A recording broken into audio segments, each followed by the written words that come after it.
Happy Mushoku Mondays, everybody. Welcome back to yet another trek, the Mushoku Tensei Jobless Reincarnation novel series. We are on Redundant Reincarnation, Vol.2, Chapter 1 of the Millis Travelogue. We're going to get into a journey of the family. We're going to go on vacation. Going to get some insights on all the kids from Rudius, and it looks like a lot of fun so far. But yes, I greatly appreciate you guys' support. Hey, chat. Hope you guys are doing well. Hope you guys have a great rest of your Monday after Mushoku Monday. But yes, greatly appreciate everybody's kind words, all your support. It's gotten me through this entire journey of Mushoku Tensei, and we're getting close to the end. I'm starting to get like a little bit of anxiety there, the idea that we only have like one more volume of the Redundant, and then we have like just ODT and stuff like that. And it's like, wow, we're pretty close to the end. I don't know if we will wrap it up this year, but it's getting kind of scary in that regard, and we'll just kind of move on to something else, and we'll just put this behind us.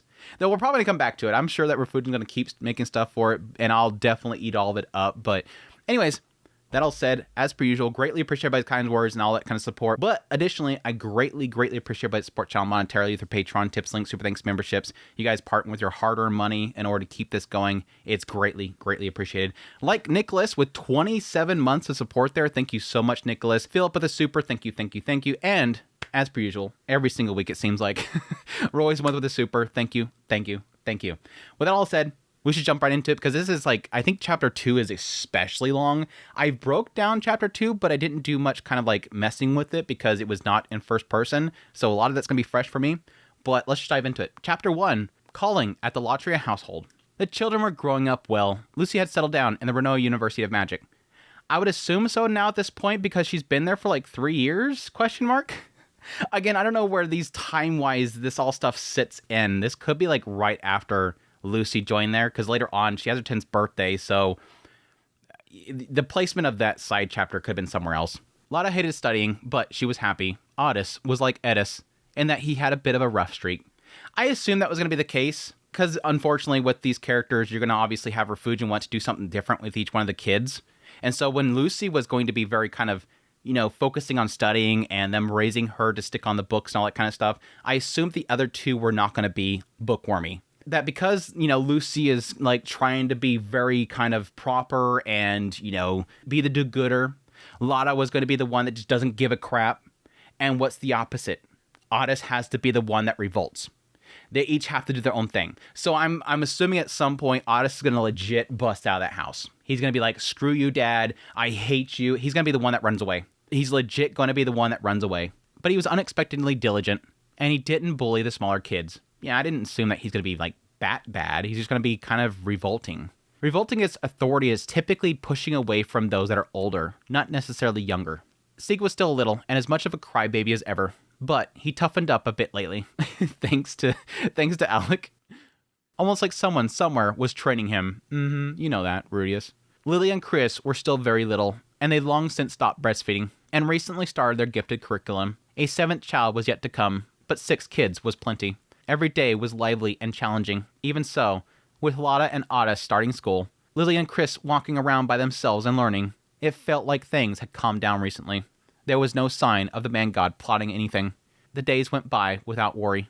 I would assume they'd probably still have more beyond this point, but it didn't really indicate too much with the later chapter, like the 70-year-old Rudius, what exactly was there. I would not doubt that he sticks with 6, and everything beyond then is going to be grandchildren and great-grandchildren. Because again, they're so stuck on the idea of waiting for Sylphie, there could be a good chance that they wait too long because she never has another child. I wouldn't doubt it. Now I'm misremembering, because I think it actually does say specifically at least his children, not great-grandchildren, in the last volume. It was another lively night. Lucy looking after herself now. Lotta getting into trouble for playing with her food. Otis being scolded for his picky eating. Sieg's cheeks were bulging with rice. Lily was spilling soup on her cute little bib as she ate. Chris was on Rudius' knee, with her mouth wide open, waiting for her next mouthful. Then there was the 3 wives, little sister, and 2 moms. The dinner table was alive with activity. It wasn't just meal times. Their household was like this all the time recently. There was never a dull moment. Otis and Lotta were the wild ones who start tussling at the drop of a hat. Lily and Chris were about the same age, which caused some friction. So they shouted all the time. Even Lucy and Sieg, who were completely chill, were still noisy from time to time. There was truly never a quiet moment. It occurred to Rudius that this might not last forever. Who knew what would happen once they grew up? They might join Orsid's fight, but they might also leave Shariah for elsewhere. Again, I'm calling it Otis already.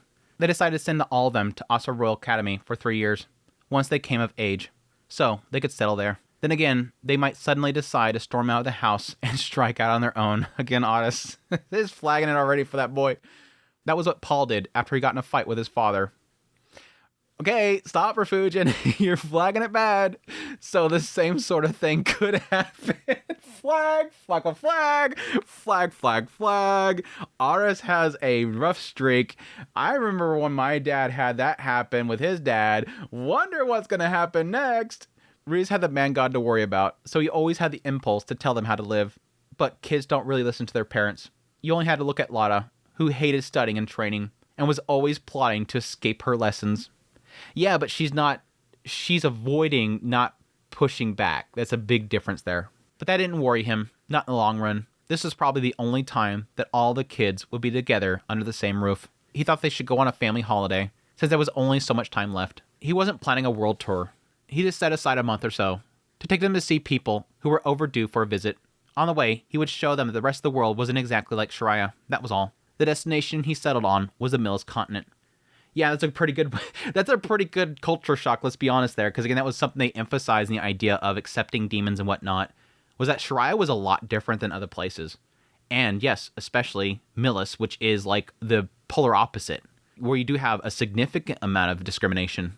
Here was the plan. They'd use the teleportation circle to travel to the Holy Land of Mills. There they would stay for about 10 days. They would spend the first half calling on Zenith's parents, as well as Cliff and the Mills Church. Next, they would visit places unique to Millis, like the Adventure Guild headquarters and the Magic Tower. Why the Adventure Guild headquarters? Yawn. What a boring place to visit. I mean, it was a significant location, but still. Yawn. Magic Tower sounds cool, Dad. From there, they would take a carriage north along the Holy Sword Highway. Thankfully, not the Sword Sanctum this time, Seven Seas. They didn't call it that this time. Briefly visit the Great Forest, then stop for a soak at the hot springs in the Bloomworm Mountains. Yeah, he was talking about going there for the longest time, and he never did. Finally, he set up a teleportation circle and take them home. I like how he specifically says we're going to go to the Bloomworm Mountains to go to the hot springs, and then I'm going to set up a teleportation circle. Totally not purposely saying that's our last destination, and I think that's all we'll do. And at that point, we have to get home, so I have to create a teleportation circle. But that'll be our last place to go to, is the place with the hot springs. I have no ulterior motives here, but we have to go home somehow, right? While they were there, Reese also looked into getting in contact with the Ore God, something he'd put off for a while. I seem to remember that Ore God was one of the ones that possibly would have been with the Man God, ? But he still wanted to go see him. I forget on that one specifically. I might be thinking of Ogre God, but I seem to remember specifically he worked for Laplace. He was going to work for Laplace. Reese floated with his family 6 months before and put it into action. There was Roxy's schedule as a teacher to think about, and he had to ask Orsted, the CEO, for permission. Yeah, I was about to say, you had like this big struggle over getting 1 day off for Lucy's birthday, and now you're having a whole month off. Again, he's going to make it partly to do with going to see Ore God, so at least he's doing something for his work. Plus, the kids had their studying to think about, and everyone else had plans. Even so, everyone agreed. Lucy, perhaps because she remembered visiting the Ostra Kingdom, looked especially excited at the idea of a trip. When Reese asked Elise if she wanted to come, she jumped at it, of course. She was happy to be given an excuse. She saw Cliff a few times a year, but she would much rather have been there with him all the time. Ideally, Cliff would rise quickly in the church so he could bring Elise and Clive to live with him, but the power struggles there took time to navigate. Yeah, that's the thing. How long has he been there at this point? 10 years? I want to say no, not 10 years. No, at least 7 years, ? I want to say he's been there for about 7 years at this point. I think, ? At least 5 years. Yeah, this has taken a long time. That sucks for Elise. But she's being respectful of it. She's being respectful and waiting for him, which is beautiful. Which is honestly beautiful. Since they were going to visit the Latrias, Zenith and Lilia were coming along. If they got a chance, Ruiz wanted to make sure to clear her nose, not to try to look up some crazy crap on how to cure Zenith this time. If they got a chance, Ruiz wanted to ask the blessed child to look into Zenith's mind again. Lada could communicate with Zenith, but she wouldn't tell him much. She always looked like it annoyed her when he asked. At her age, she might understand how important it was. And then they bring it up again later. I stuck on that whole comment there and the idea that whenever he's going to Lada, knowing that she can read Zenith, hey Lada, what is she thinking right now? Hey Lada, is she saying anything right now? I see two sides of this. One being the idea that the girl just doesn't want to be bothered. She's just the type that just doesn't like to be bothered. She's in her own world. She has things that's important to her. And every time somebody asks her to do something else, it's annoying. But there could be an idea that this is a special thing for her, and she feels like whenever she's asked about it, it might make her feel like she's not human. Like it's just a reminder every single time that she's different than other people. But I kind of see Lada as being sort of like a child with a family that speaks a language that's not of the country they're in. The area that I grew up, there was a lot of Spanish families. And a lot of the adults only knew Spanish. And all the kids, which a lot of them were friends of mine, they spoke English, but they were always doing translations for their Spanish-speaking elders. So I kind of feel it's almost like that, where she's the only one that's bilingual and everybody else around her speaks only one language, one or the other. So there's a bit of this kind of discomfort there and always having to be the middleman for everything. But the last one that I kind of feel like they may get into at some point is the pain that's involved with that. The honest pain that comes with that. The idea that whenever Rias asks her, what is mom thinking? In a lot of situations, it's serious moments that she feels uncomfortable with having to relay that information for her. That she can either see that Zenith always sees things in a odd way, and she hates the idea that she sees it that way. Or additionally, everything that she's telling Rudius is painful for him because she's essentially having to relay a connection that he can't have with her anymore. And it makes her feel uncomfortable. I see it a lot of things, and it probably is going to just come down to the idea that she just doesn't want to bother. Like, this girl just does not want to get involved with crap that she's not interested in. Yeah, I talk to her all the time. Yeah, I talk to you all the time. But I hate being the middleman. I'll be curious if they actually get more into it. And I kind of wonder if it's going to be a thing of how uncomfortable it makes her feel. But yeah, that kind of answered the question that I had. I was talking about why didn't they bring the blessed child to the wedding? It's like, well, yeah, technically Lada could do that. But right here it's saying she doesn't like doing that. Even if this is only a personal trip, so long as Rudius made appointments half a year in advance, making appointments to see important Millis folks, like the blessed child and the Pope, wouldn't be an issue. He'd also asked Norn and her family to come this time, and he promised Claire that he'd bring her. Well, promise is a strong word. He thought it'd be good to show Claire in person that Norn was happily wedded, and he'd already told her about the marriage. He'd made sure to be clear about exactly who she was married to, including the fact that he was a demon. I mean, I would assume that all you have to say is that her name is now Norn Superdia, and that would be like, okay, yeah, I get it. It's like later on when he's talking to Claire, it's like, yeah, her name is Norn Superdia. Well, I guess she's married to a Superd. There'd still be no reply. So it was possible that she got angry and wanted to pretend that she never heard it. But it takes forever to get there. I guess she could pay for like an important letter, but she's probably expecting it not to get there that fast. But here was the thing. They weren't going to compromise on this. Well, of course not. At first, Norn turned down Rui's invitation because her daughter was still too young. But Lucilia was growing up fast. She'd already stopped breastfeeding, and she had all of her teeth. And she tottered around with green hair and a cute little tail that she'd inherited from her dad. Still, she was young enough that Norn had to watch over her all the time. This is kind of a surprise. I would assume, and this is just a mother thing, let's be honest, but I would assume that with this tribe, with the Superdia tribe, I would assume they are very community-based. And the idea that a child is literally raised by the community and that you can let this child run around and everybody be open to kind of support. But she probably doesn't want to be a burden. But Roger took her to his side. I'll look after Lucia. You go. But, Roger, you should treasure your family. No arguments. When Roger talks about treasuring family, no arguments. Whenever Roger talks about family, no arguments, no buts. It was a heavy way to say it, but Norn obeyed. Roger, it seemed, would have liked to have joined them, but he didn't know much about human customs, but he understood that meeting the family was important. Unfortunately, bringing a baby, not to mention a Superd, on a month-long trip was a hard ask, and going to Millis. They could put a hat on Sieg to cover up his hair, but a hat wouldn't hide a tail and the fact that Lucilia was a real Superd. People would freak out, which could be traumatic for her. And that's the key thing there. It's like, I don't give an F about people being like prejudiced or whatever, but the fact that that would impact the child is the unfortunate thing. And she's too young to understand that, so it would do nothing but negative. There is an importance of her eventually meeting that discrimination. And he's talked about it with his own kids. Reese has talked about it with his own kids. But for a young child, they have to have a little bit of an understanding of societies and that not all people are good people before you introduce that. That can't be the introduction of bad people. It's the introduction after you understand bad people. Rizard also had his duties with the village and the Brahil kingdom to attend to, so with great reticence, he sent Norn off in their care. Very well, but I'm not going to the hot springs or anywhere else. After we call on the family, I'm heading home. Norn's like, I'm not going to the hot springs, but I'm not going to the hot springs. I'm going home. There's no need for that. You should enjoy your trip. No, I want to be here with you and Lucilia. Aww. Girl, take some time off. You just had a baby. Girl, you had a baby.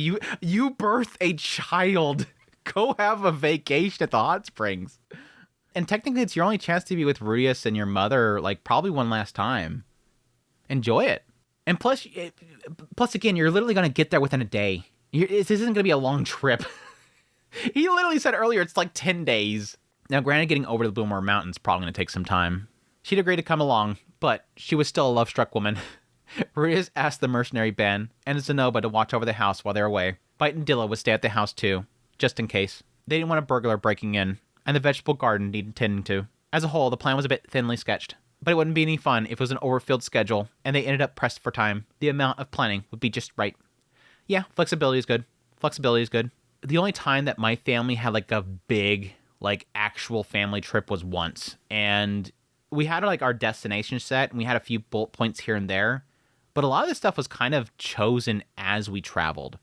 As we went to places, we kind of said, oh, this is nearby, and we kind of just cut off to one location or another. It wasn't like we had like the entire plot set out. 6 months later, as usual, the magic city of Shariah was blanketed in snow. They called for a carriage, then took it through town. Once they reached the office, they said a quick hello to Orsted, and then got on the magic circle to take them to Milshion. I thought about this a couple weeks ago, and I keep forgetting to bring it up, so I'm going to stop now, and I'm going to talk about it right now. Andrew, we're not going to forget to talk about this again. Did we learn nothing? Rudius, did we learn nothing? What was the whole thing with the Brahil Kingdom situation? Chat, what happened during the Brahil Kingdom situation? The whole idea of having all these magic circles under the office blew up right in your face. And you're telling me you rebuilt it in the same location? What was the definition of insanity? What was the definition of insanity? Doing the same thing over and over again, expecting a different result? I don't know. Just saying. I mean, maybe there's only a certain amount here and there's somewhere else where it just seems like every single time he talks about teleportation now, after Brahil Kingdom, it's always downstairs in the office. Anyways, it connected to the hideout within the city. Just like that, they were on the Mills continent. He wanted to travel. This method really lost what made the experience special. Yeah, that's the big thing there. You're teleporting right in the middle of Mills. And what was the big thing that he talked about when he first arrived there the first time? Holy crap, this place looks gorgeous. Massive. That shot from a far away. And yes, I had the same experience, like traveling a lot and stuff like that. Just like seeing like Las Vegas or something like that. The lights of Las Vegas at night. It's like, holy crap. Like just the approach where everything is pitch black. And then there's like this one area where it's like a Christmas tree is in the middle of a desert. that experience is huge. He would have liked to have used a magic circle that had paused them away from the city so that he could show the kids Milshion from the outside. It wasn't every day they got to see a massive tower or pass through its high walls. Then again, they could see it on the way out. There was no need to rush. At the hideout, they got in carriages, then headed straight for the home of the Latrias. Including Rudius, there was 14 of them, plus one dog. They parted ways with Elise and Clive, who were going to see Cliff. The kids were so hyped up for their first trip that their three moms barely had a wrangle on them. Lada seemed to especially like the scenery of Milshion. She stared out the carriage window, breathing heavily. That was unusual for her, since she was unimpressed by anything and always napping. Lada, stop hanging out the carriage like that. Fine. Every now and then she stuck her head and shouldered out the window, and Roxy would tell her off and pull her back inside.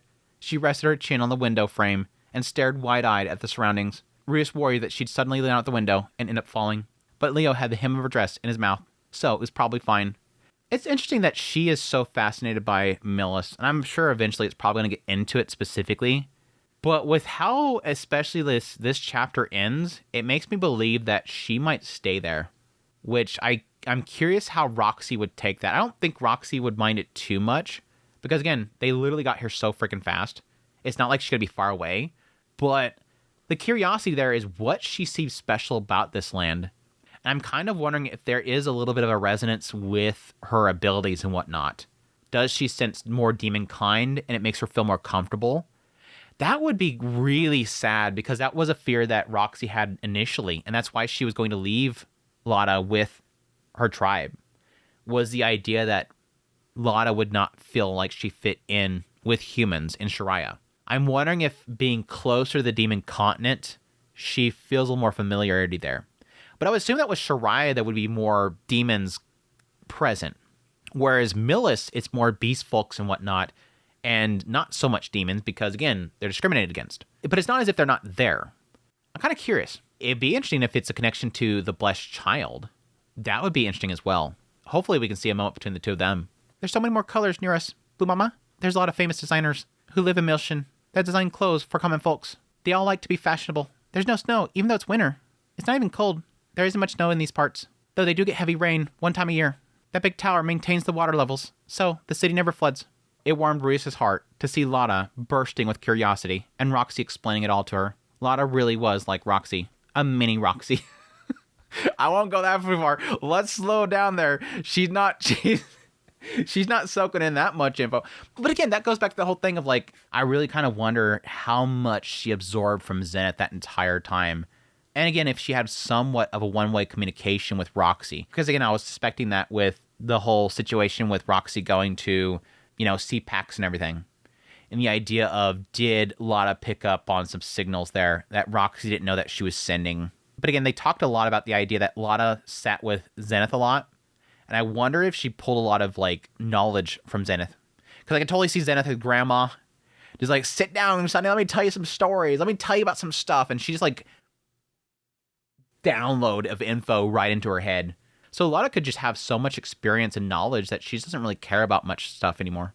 But that also feeds into sort of why I can see Lotta liking this, because she probably heard a lot about this place from Zenith. Zenith probably told her tons of stories about this place. Now she finally gets to experience it. Oh, this is what she was talking about. Oh, this is what she got to talk about. Oh, this is the place that she was talking about. Dada, I'm hungry. Chris had been monopolizing his lap and in a good mood about it the whole time. Though she seemed scared either of the city outside or the shaking of the carriage. She held his sleeve tight. If he made her let go, he suspected that she'd start bawling. We'll eat when we get to your great-grandma's place, okay? Okay. Chris accepted what he said without a fuss. If Ruiz were one of the moms, she would have thrown a tantrum and said that she wanted to eat now. It wasn't fair to Sylphie and the others. Being Chris's favorite made him feel a teensy bit superior. When Chris took her hand and used to rub her empty belly, he desperately wanted to buy her something. He would buy an entire shop of its apples. He'd bought all sorts of presents for the Latrias to butter them up, but he'd wondered if they'd be to Claire's liking. Just then, Ruiz noticed a tense look on Lilia's face. Lilia, is something wrong? I'm a bit apprehensive. About what? Lady Claire. There was only one difficulty they had to go through on this trip. His crotchety grandmother, Claire Latria. Here's one of those moments where, and I felt this a lot with this entire chapter, it's one of those moments where I'm like, am I misremembering how that whole arc ended? Is Rudius misremembering? Because not that Rudius left Claire and she was literally super lovey-dovey, but it felt like I got a sense that it felt like she did something really wrong, but you kind of see where she was coming from, and she made a lot of stupid decisions because of how desperate she was. But there was a mom there. And it felt like in parting ways with her, there was an understanding and a respect that was built there. And yet it feels like we're kind of going back to not the beginning moments of meeting Claire, for sure for Reese's mindset, but it feels like a right during the whole meeting and really getting things revealing moment of Claire and Rudius, where Rudius still feels like she is an absolute asshole. And it's like, I didn't feel that way when he parted ways with her. I didn't feel like he was in that mindset either. It almost feels like Rudius is kind of reverted a little bit here. When he told her they'd be traveling to Millis, she immediately replied and insisted they stay with her. Rudius wondered if he should have declined. They could have called upon her without staying at the house. Given her past behavior towards Norn, Aisha, and Lilia, he had his misgivings. Despite everything, he didn't dislike the grumpy old bat that much. Here's what kind of saves it a little bit there. Claire had some serious flaws. Yeah, I hate her guts for the longest time.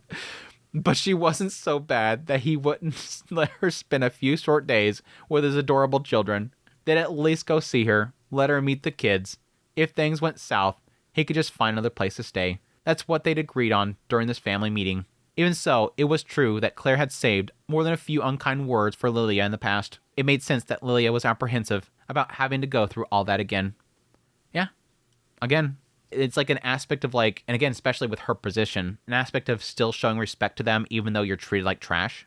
I know how Claire can be, but she does care about us, even if she's a little bit inflexible. If you like, you're more than welcome to hide behind me. Don't worry, Lilia, I'll protect you, girl. Oh, I didn't mean for myself. Lilia's eyes were on Roxy and Lotta. That's sweet. She more cares about them than herself.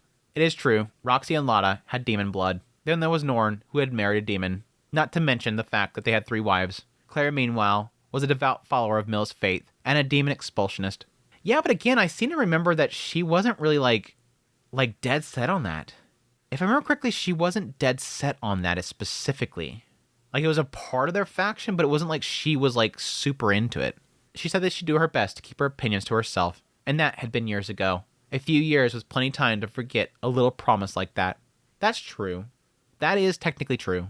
Because what's going to happen is that, okay, in the moment, he's like, she's accepting of it. But then after he leaves, she goes back into her normal groups and whatnot and is getting indoctrinated again in order to hate that again. And then that promise is completely forgotten. It's just because your social norms and the people around you kind of just mold you that way. Reese didn't need to tell Roxy, though. At the family meeting, she confidently told him that it wouldn't be a problem. It might be a little unpleasant for Lala and Lily, but it would teach him how people with demon heritage were so often treated in places where humans lived. So it's okay for them experiencing it, but it's not okay with Lucilia too. Nora's got the right idea. Nora was prepared to put up with Claire's comments too. Unrelated to anything to do with demons, Reese was worried about how Lotta would react if Claire said something nasty to her. Lotta's pranks were nerve-wracking. She did. I could totally see it going this direction too. I could totally see it go this direction. The rest of this entire volume is literally Lotta driving Claire crazy. Lotta didn't care who got caught up in them. It'll be okay, Lilia, Roxy said. If it weren't, she wouldn't invite us in the first place. You think so? Rudius was skeptical. That's not to say that he didn't trust Claire. Inviting them just to be unpleasant was surely beneath her dignity as a noble. That's actually very, very true. Why would you invite somebody to your location just to disrespect them? That could look very petty for a noble. They could do it because they're twisted, sure enough, but that's typically to enemies, not to family. This could be very petty looking, especially with the travel there. Not that he knew what the manners of Mil's nobility were like, but spurning people who had come so far away to visit you had to be an embarrassment. Still, even if you know what's proper, you never know how you'll act when the thing you hate is in front of you. Sometimes you just can't behave. Again, I might be misremembering, but I somehow remember that, like, she's in that faction, but it's not as if, like, she cares that much. Just then, Zenith squeezed Lilia's hand. No words came out, but it was obvious that she had something to say. Ruse tapped Lotta on the shoulder. What's Grandma saying?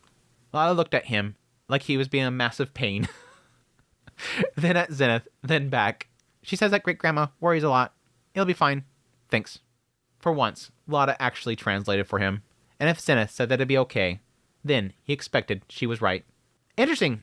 Because this is sort of something I've been kind of wanting to see for a while now. If she could be a direct translation like this. Again, an interpreter.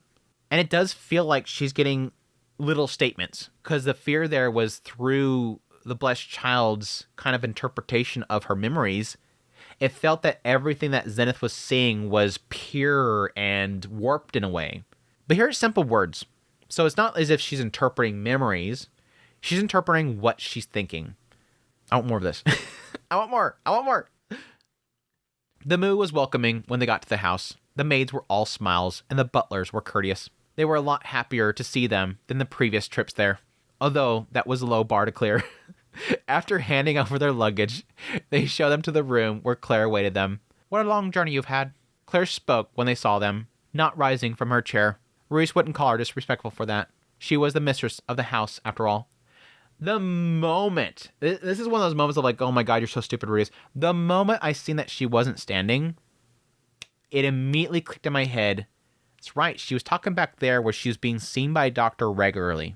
This is a lady that's not long for the world. And I think she even said something about that before he left, that she probably wouldn't be alive by the time they came back there. There was a sense there that she wasn't long for the world, that she was going to die soon.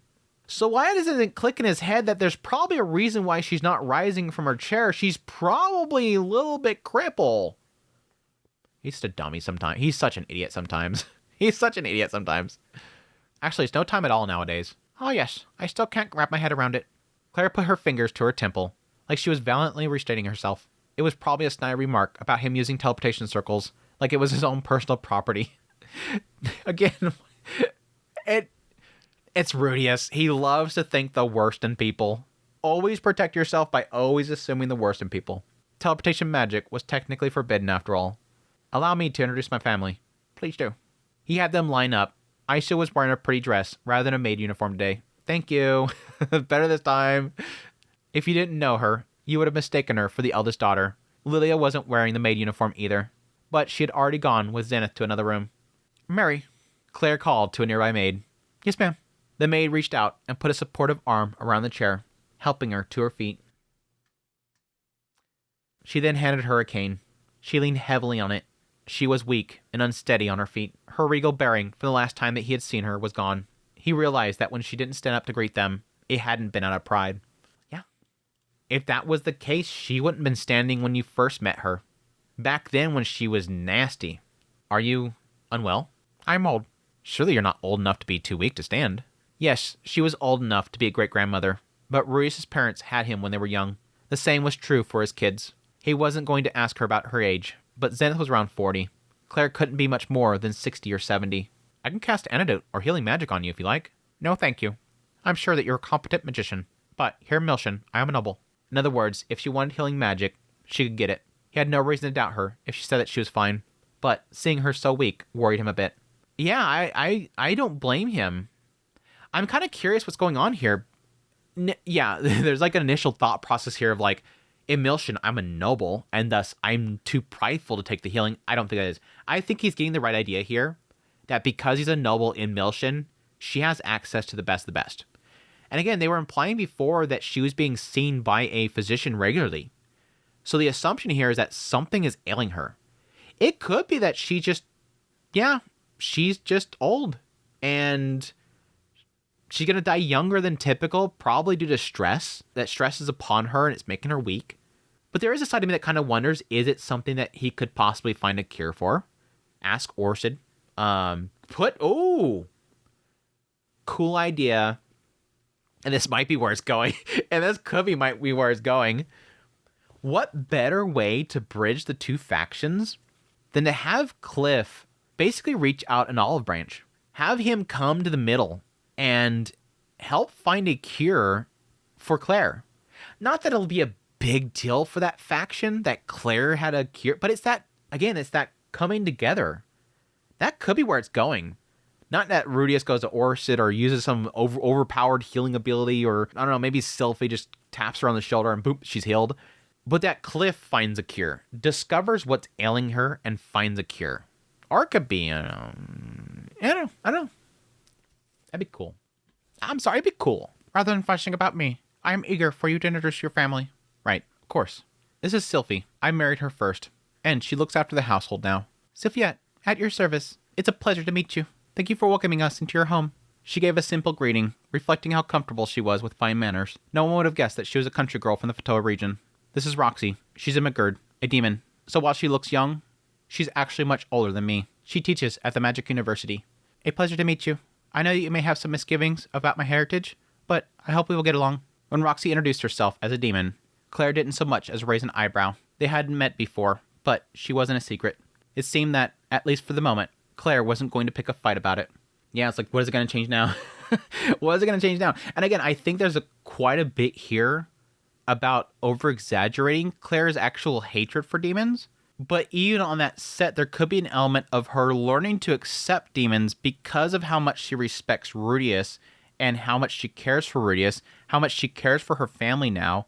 But this massive elephant in the room where I f***ed up so bad last time, I'm going to do everything in my power not to make that happen again. This didn't go well back then. I didn't trust Rudius enough, and that blew up my face so bad. Let's not do that again. Even an old bat can learn. And this is Edis. She's a master of the Sword God style, and the younger sister of the current head of the Boreas family. I guess I can see how he's wording it that way. An important Austrian noble family. Hello. Nice to meet you. Yeah, I immediately picked up on this where it's like, wait, why are we introducing Edis again? Refugin, she's already met. They've already met before. Like right at the tail end of that whole situation with Millis, like right after Rudius got the letter from Geese, immediately after that, Edis was dispatched to go to Millis. And she immediately went to his side to protect him because they were afraid of what Geese was going to do.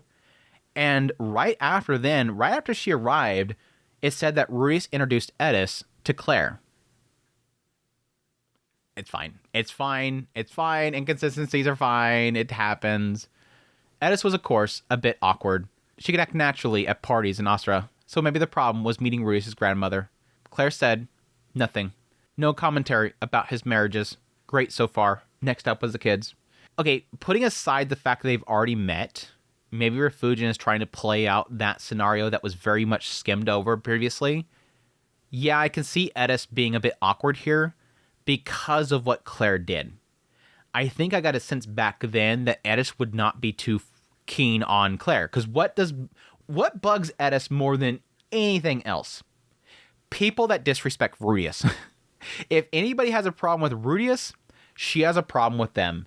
If you like Rudius, you and her, we cool. Oh, you want to talk nice about Rudius? Let me tell you why he's so great too. She don't like Claire because Rudius is uncomfortable with Claire. This is my eldest daughter, Lucy. I'm Lucy Greyrat. Lucy said this with a curtsy. It's an honor to meet you for the first time, great-grandmother. I'm looking forward to staying with you. Claire smiled a little. She'd been strict with her grandchildren, but it seemed even Claire had a soft spot for great-grandchildren. Yes. Well, it's actually odd because typically with my experience, like grandmothers have always been super spoily. Great-grandmothers are typically like the sweets makers. They're always like the sweets makers. This is Lotta, the next eldest. Hello. Lotta sounded surly, bored, and like she wanted to be somewhere else. Anywhere else. Claire's brow furrowed a little, so her soft spot didn't apply to all great-grandchildren.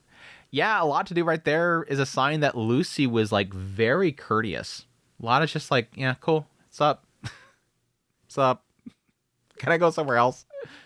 Next is my eldest son, Otis. I'm Otis. I'm nearly 8. Nice to meet you. In the end, only Lotta was sullen. Sieg, Lily, and Chris were introduced without incident. Since they minded their manners, Claire didn't frown at the rest of them. You two say hello too. Rudius gestured to Norn and Aisha to come forward. They both lowered their heads gracefully. Not just Aisha, but Norn as well. It's been a long time, great-grandmother. I'm Norn Superia now. Thank you for having us. As far as etiquette went, it was a flawless performance. Still leaning on her cane, Claire stuck her chin out. Indeed, it has been a long time, you two. That was all. She didn't ask about Norn's marriage. Maybe she didn't think this was the right place and wanted to be considerate. Yeah, that would be my assumption.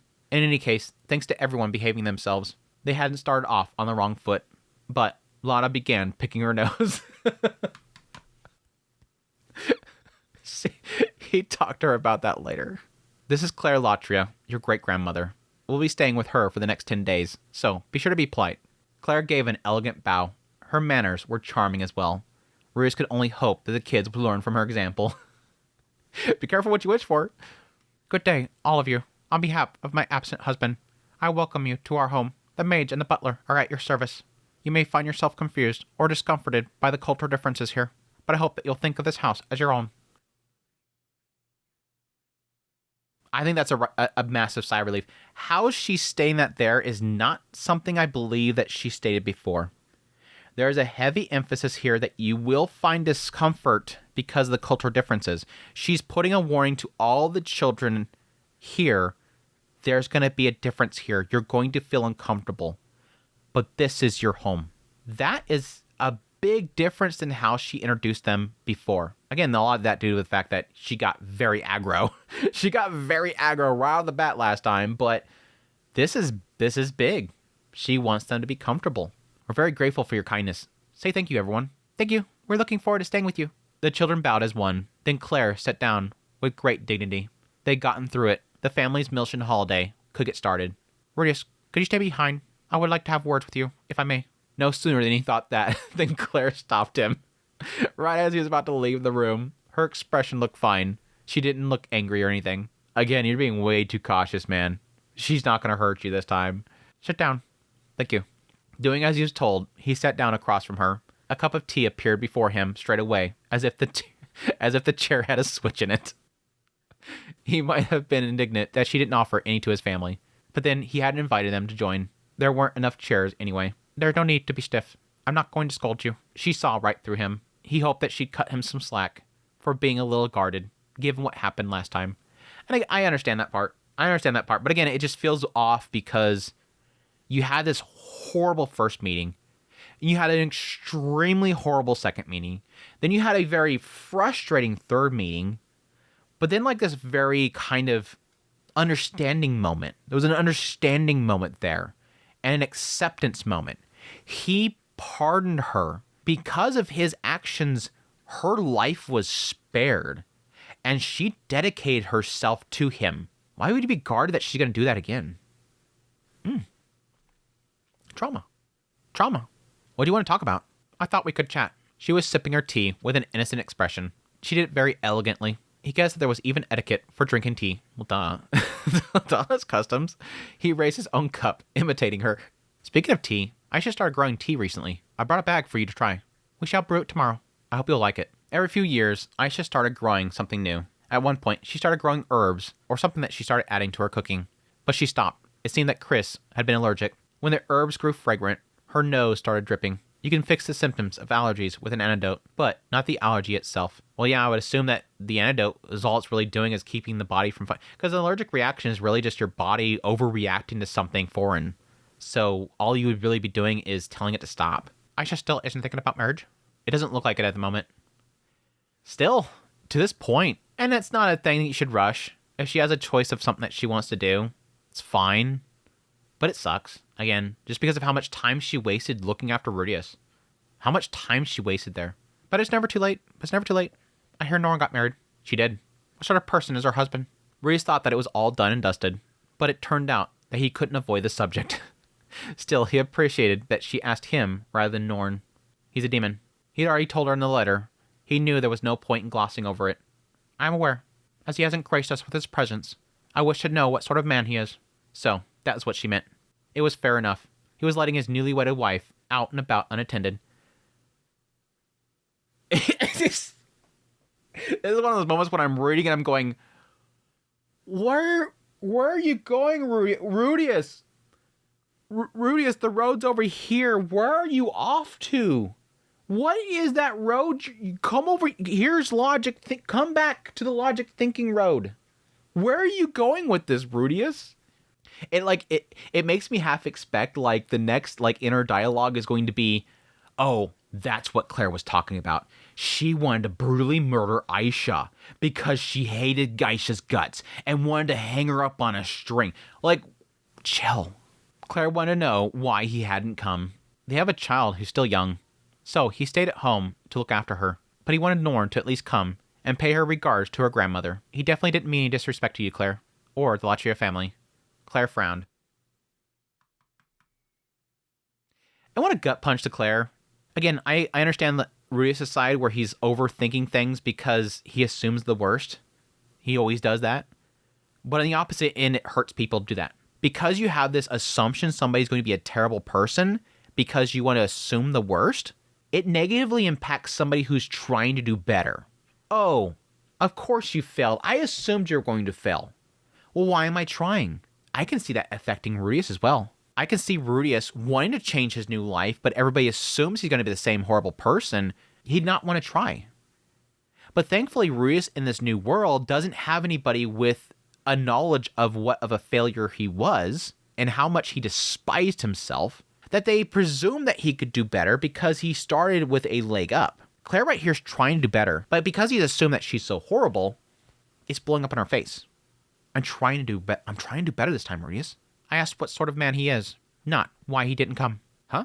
Oh, he's dependable, of course. I said in my letter, I think. He's an upstanding guy who's an ally to the weak and an enemy to evil. His people have a different idea of family and status compared to humans, but he was once captain of an elite guard unit in a big army, and he's got an important position with his people. Oh, and Sir Pedagus, one of the 3 Godslayers, admires him. Also, enough. Claire cut him off midway through, giving him a piercing look. It's not what she wants to know. Yes, Pedagus admires him, but what does that mean for Norn? I asked you what sort of man he is because he married Norn. Does he treat her right? Does he give her love? Is she happy? But there is a bit of an oddity here because with Claire's position, she has somebody that is admired by other people as well, but it doesn't seem like they're very super lovey-dovey all the time because there's such a separation of the two of them all the time. He's seemingly not always present. He's got his job and his duty to do. So it sort of has a similar feeling here between her and Norn and who they're married to. But still, I asked you what kind of man he is. Just from listening to you now, I can tell that you gave Norn away to someone worthy of trust. Whatever I might think about other aspects of the match, it is not my place to say anything more. Yeah, and he's trying to sell him. I appreciate you saying so. Gratitude is unnecessary. I promised you that I would not interfere in your business. You remembered? Of course. I have a bad back, but not a weak mind. That was a relief, but Rudius wondered why she was asking. He assumed it was probably because they were chatting. It's true. True. She wanted to chat. Your wife, Roxy, is very small, isn't she? It's because she's a Midgard. She's much older than she looks. Oh, but you mustn't call her small to her face. It bothers her. I understand. I am a lady of the Latria house. I might have a sharp tongue, but I do not remark on their appearances to their faces. To their faces? To their faces. Just not in person. Rudius was half joking, but Claire responded seriously. Besides, given our history, I am endeavoring to understand how much I can about demons, beastfolk, and their ilk. I think that's great. Like them or hate them, it's important to try to understand them. In some cases, people end up hating others because they didn't understand them. People dismiss what they don't understand as lesser. Like when you decide to hate a dish without even trying it. Good words here. I like this understanding. The idea of people often hate or, in some cases, are afraid or push against things they don't understand. I don't think it's always hate. I think some cases they fear and they're confused by things they don't understand. And that's really good to see here that she's trying to actively go out of her way to understand demons because of what they're currently going through. And again, this understanding here that she is going to support Rudius and she's going to support his decisions here with his wives and his family. That Lara is a problem though, isn't she? Yeah, well. And I by no means am referring to her mother's stock. I mean the way that she speaks to people when meeting them for the first time. I'm very sorry about that. I need to teach her how to at least greet people properly. It's just that lately she doesn't really listen. I don't mean to meddle, but children sometimes require a firm hand.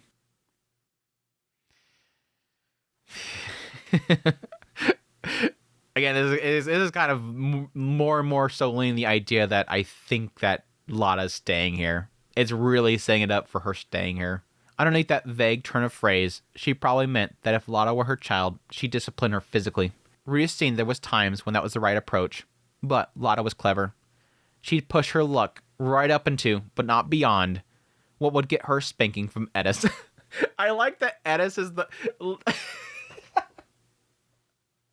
I like that Refugian has kept to this theme. Edis is the husband of the household. I grew up that way, and I respect my father for that. I grew up that whenever I messed up, my mother would call it out, and I would not get punished until my dad got home. Then the belt came off. It only took a couple times. And they're playing it out here. If Lada does something wrong, they wait until Edis gets home and she gets a red bottom.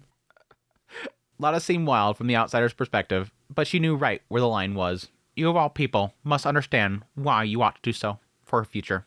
Precisely. Those first words of greeting can determine how people see you. A lack of proper courtesy at the start can land one in trouble later. That is why we nobles study etiquette. Too true. With every meeting of a noble, it is a massive strategy for the future. If you cannot nail that greeting, you will leave a bad first impression, and it will make it more likely they won't want to meet with you again, or they're going to make assumptions based on that first meeting. And with every single meeting, in some cases, being the likelihood of your future of your family, it's important. And that works outside of nobility too. Just the idea of making friends and whatnot. It was starting to sound like nagging, though Rudius had a feeling that Claire was enjoying the opportunity. It's she's going to fall into her habits, but at the same time, this is just casual talking. She probably is looking so much forward to this. It sucks that there's that instilled distrust because this is such a special moment. She's probably been looking forward to this so much because she likes Rudius and he can't put down the shield. It sucks so much, especially when, again, it's implying that she's getting old and she's becoming frail. I mean, if anybody has anybody they love that has grown to an old age, the moment that their physical capabilities start deteriorating, it goes, in some cases, downhill very fast. It's often a wake-up call the moment you see that physical fragility. Grab onto it. Enjoy those moments. That being said, demon or not, her mother Roxy comports herself very well, and in accordance with her station. She does? Indeed, she did right by your first wife, Sylphie, by always standing a little behind her, and her modest way of speaking was excellent. She knows her place. I love how Rudius doesn't notice this. How do you not notice this, Rudius? How do you not notice this? I think he even knows about this, doesn't he? I'm pretty sure times when this is brought up, it's his inner dialogue, right? Surely not, Rudius thought. He hadn't meant for it to look like there was a hierarchy of first wife and secondary wives. But he realized that Roxy was doing it on purpose because she thought that there'd be fewer problems that way. Partly, yes, partly true. Again, we've talked about this several times before, and again, I seem to remember that Rudius himself acknowledged this. Roxy is going out of her way not to step on Sylphie's toes. Sylphie was there first. I will do nothing to outstage her. I will always stand behind her. I'll always let her go through the door first. There's the unspoken word they will not get pregnant until she has a third child. She will always have the first. Never outplay Sylphie. Because she opened the door to me. Because she let me get in that door to this family, I will never disrespect her. I will always be at the side of the room. Call on me when you need me. I won't step out of place. And she picked up on that so damn fast. Huh? Quarter of an inch. Her foot is back a quarter of an inch. She never steps out in front of Sylphie. Claire is right here, but not in a way that demeans Roxy. But it's true. She knows her place. Never outstage Sylphie. And again, I'm surprised that Rudius is only now picking up on this with her pointing it out. I never meant for there to be a hierarchy, but it exists. Rudius, you're not doing it. Roxy is choosing it. But of course, yes, obviously she's going to impress Claire. It's Roxy. As for Edis, well, she's a warrior. I suppose there's no helping it. She's like, well, she kicks ass, so it's not like I'm going to be able to say much here. She's kind of going to be rough. Well, obviously, I could probably see Claire going, well, let me think of my husband. Yep, that seems about right. Your husband's pretty much like my husband, Rudius. I'm glad you think so. Claire looked like she wanted to nag more. He hoped that she'd hold off giving Edis too much grief. She was trying. In any case, Rudius. Yes? Thank you for bringing them to see me. Claire bowed her head. Again, I think this is like, she never thought this was going to happen, let's be honest. Again, last time they parted ways, he's like, we're coming back. And she's like, I'm probably not going to be here. This is a dream for her. She wanted to see these kids. Again, there was a fear there about Zenith and her family. She didn't think that she was ever going to see Zenith again. Brought her back. Okay, never going to see her again. Brought her back. Here's again. Claire bowed her head. She didn't name any names. Not about Norn, Aisha, Roxy, or anyone specific. He grasped that she meant everyone and realized that he'd been a little bit too defensive. He felt he should have been more relaxed and treated it like a trip to grandmother's house, their family holiday in Millis. I hope we get more Grandma Claire moments. Chapter 2, Otis's Vacation in Millis. Again, I've broke this down, but I haven't actually read it, so I'm excited to get into this one, because I know it's about the kids going around getting in trouble. It was boredom that made Otis decide to go off on his own. When they arrived in the city, the first thing he saw was the collection of large towers. According to White Mama, they were giant magical implements, and it was thanks to them that Milshion was comfortable to live in all year round. There was also a big, shining silver building. Red Mama said that it was the headquarters of the Adventure Guild, and most adventurers went there at least once. Otis really wanted to see them up close. Okay, never mind. One of the kids went. I get that kids would be excited for the Adventure Guild. All right, I get that. His dad would have taken him if he asked. Just that day, Otis had asked to go see the shining gold building, and his father had smiled and taken him there. However, once they got there, he hadn't let Otis go wherever he liked. It's the shiny gold building. That should be the place where the blessed child is at. Yeah, you even Rudius has trouble with, like, authority in there. They're not going to let you run everywhere. That's not Rudius' fault. But he don't understand that. When they went inside, Otis was curious and wanted to run around looking at everything. But his dad held him back and said, "Don't do that. You can't go in there." Otis found the restrictions frustrating. Unbeknownst to Otis, Rudius was being respectful of the headquarters of the Mills Church. Yeah, this was the church's cathedral, and you couldn't go inside, especially not to the inner sanctum without permission. It wasn't a place you could enter with a child itching to get up to mischief. Otis was still a child and didn't understand how important such worlds were. If he asked to go to the towers or the silver building, his dad would take him. But Otis's thinking was simple. If he went with his dad, there'd be limits to what he could do, and he'd end up feeling stifled like he had before. So, when his father and the others went into the center of the gold building, along with a heavily guarded woman with big breasts, and the kids were told to play in the inner garden until they got back, Otis saw his chance. The heavily guarded woman with big breasts? Did they ever imply that she was, like, massively endowed? I mean, he might see it that way. I mean, she was chunk. But I can't see anybody else being heavily guarded in that building besides the blessed child. So it's got to be her. Need a picture of her when she's grown up. Gonna need that picture. I wonder if she's all, like, super muscly now. Because she was training the swordsman. She wanted to be like Edis. I'm going to see the shiny silver building and towers up close. When he thought about it, his parents had stopped him from doing things his whole life. Don't go here. Don't go there. Don't wander around by yourself. Nag. This is totally like laying this guy up as being the "I hate you, Dad, run out the door" kind of kid. I mean, most kids have that phase, so it's nothing new here, but they're totally playing out that he's going to be the one that does that. Whenever he went out to play, Aisha or Leo always came with him. When he was little, he'd gone along with it obediently. He wasn't about to turn into a total rebel just like that. While he didn't totally understand his mama's instructions, he knew it was important to follow them. He wasn't supposed to go off on his own because there was lots of dangers out in the world. He mostly didn't mind going out with Aisha, but sometimes he wanted to try doing things without someone watching him. "Hey, Lada, how about we go see those tiny silver buildings and those towers?" Needing a companion, he asked Lada to go with him. He's like, anybody that's not going to rat me out, Lada. The two of them, the one that gives no Fs and the one that wants to push back. Don't tell Lucy, she'll rat you. Don't tell Lucy, she'll rat you out. Needing a companion, he asked Lada to go along with him. Unusually, Lada was by herself that day. Leo had gone off somewhere. Something about talking to the white owl guardian beast that protected the woman called the blessed child. Interesting. I didn't think they would ever bring up that owl again. But Leo specifically wants to talk to it? Huh. Interesting. Very interesting. Yeah, I mean, yeah, it makes sense that he's talking to the owl. But why does he need to specifically talk to her? And does it have anything to do with the blessed child herself?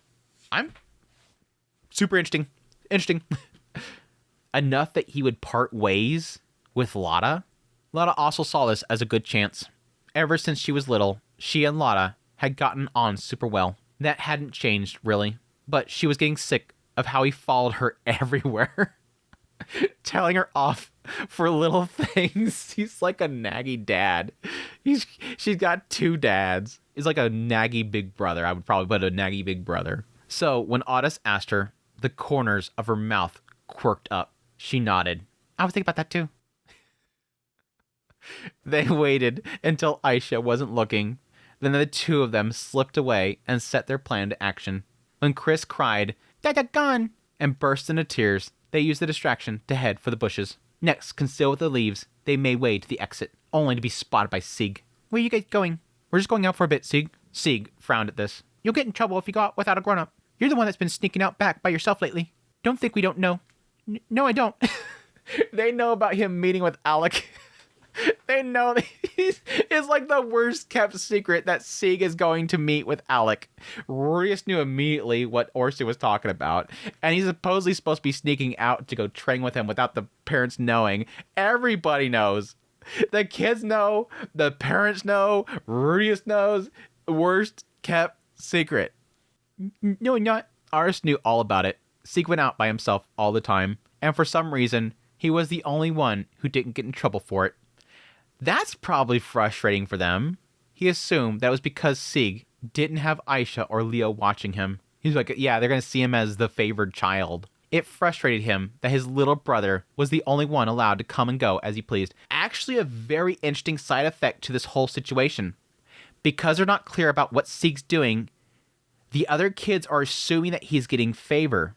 And it's going to make them lash out at him or revolt themselves. Refugian's actually doing something here very clever to set up what, again, I'm feeling like it's very obvious. Otis is going to revolt. Otis is going to lash out at his parents. And it seems to be stemmed by the fact that Sieg is seemingly to this child getting preferential treatment. Again, these children are being put into a very safe bottle and not allowed to go out and stray on their own, because of the fear of the man god. The man god is going to take Rudius' children from him and send somebody to take out his children.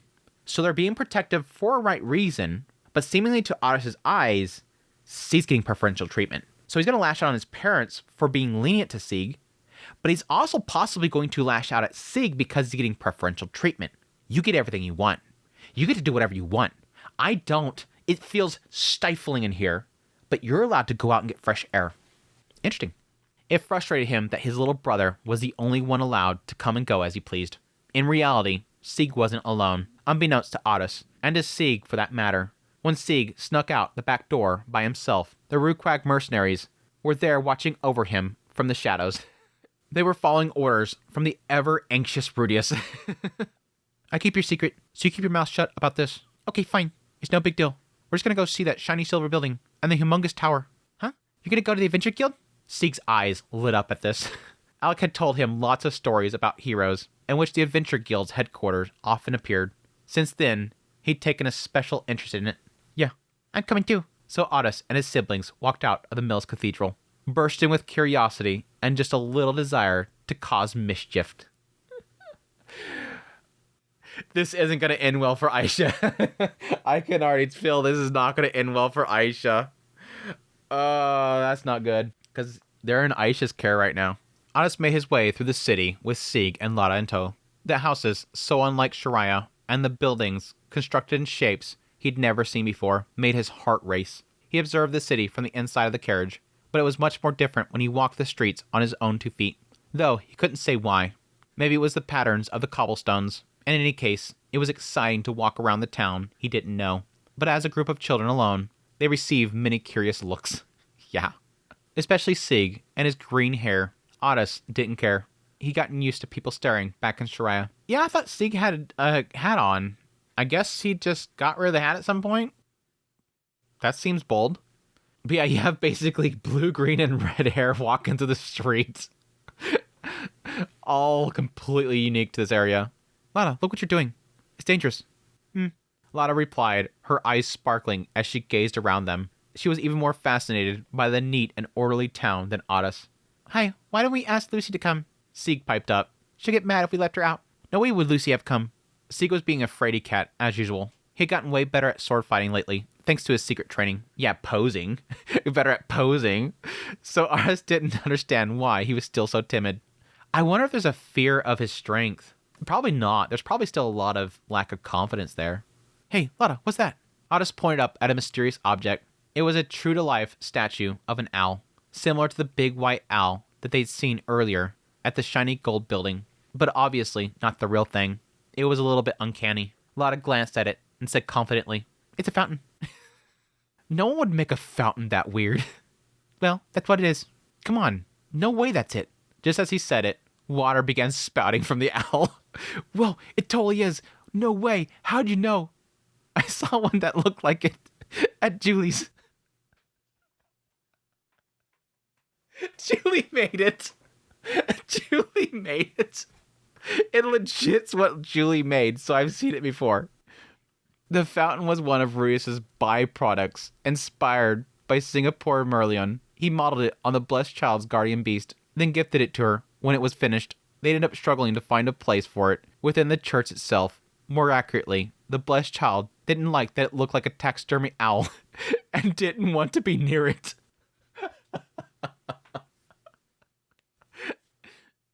Eventually, it found home entertaining passerbyers on the street near the church. Wow. Gosh.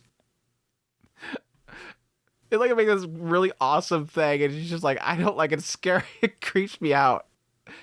Lotta accepted Aris and Sieg's impressed stares with a smug chuckle as the three of them crossed the bridge. I know I'm smart, right? Once they were on the other side, their surroundings changed dramatically. The buildings grew smaller, and there were more people in the streets.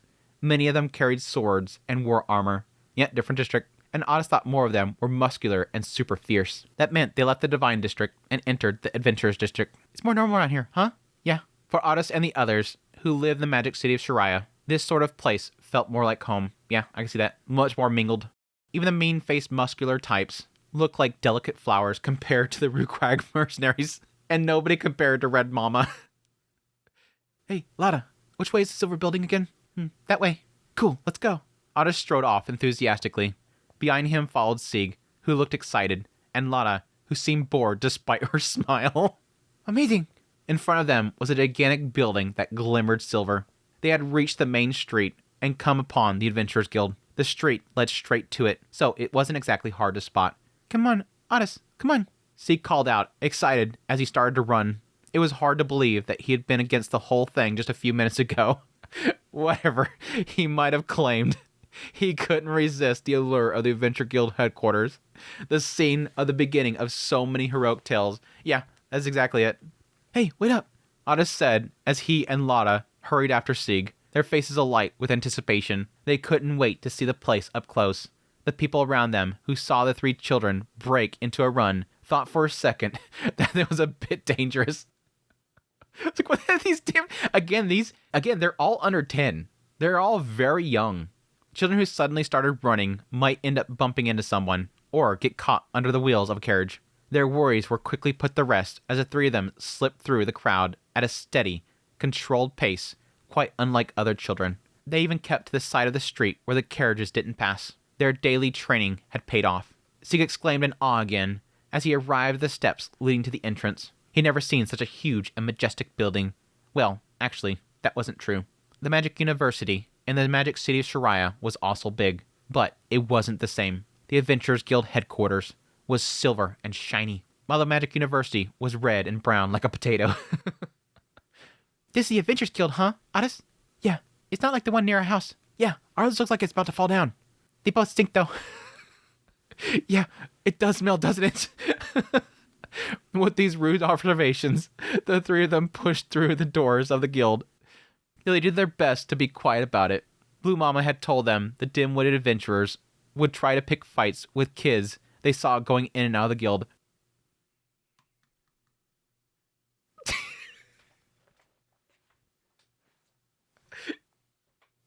5-4 rocks. That's such a gut punch when you think of what that actually could mean. Again, every time she goes into these damn adventure guilds, they assume that she's a little kid. She always talked about the fact that, like, the young adventurers who are just starting out would come to her to join their party because they assume that she's a young kid who's probably a low rank, and she's like, no, I'm way too high for you guys.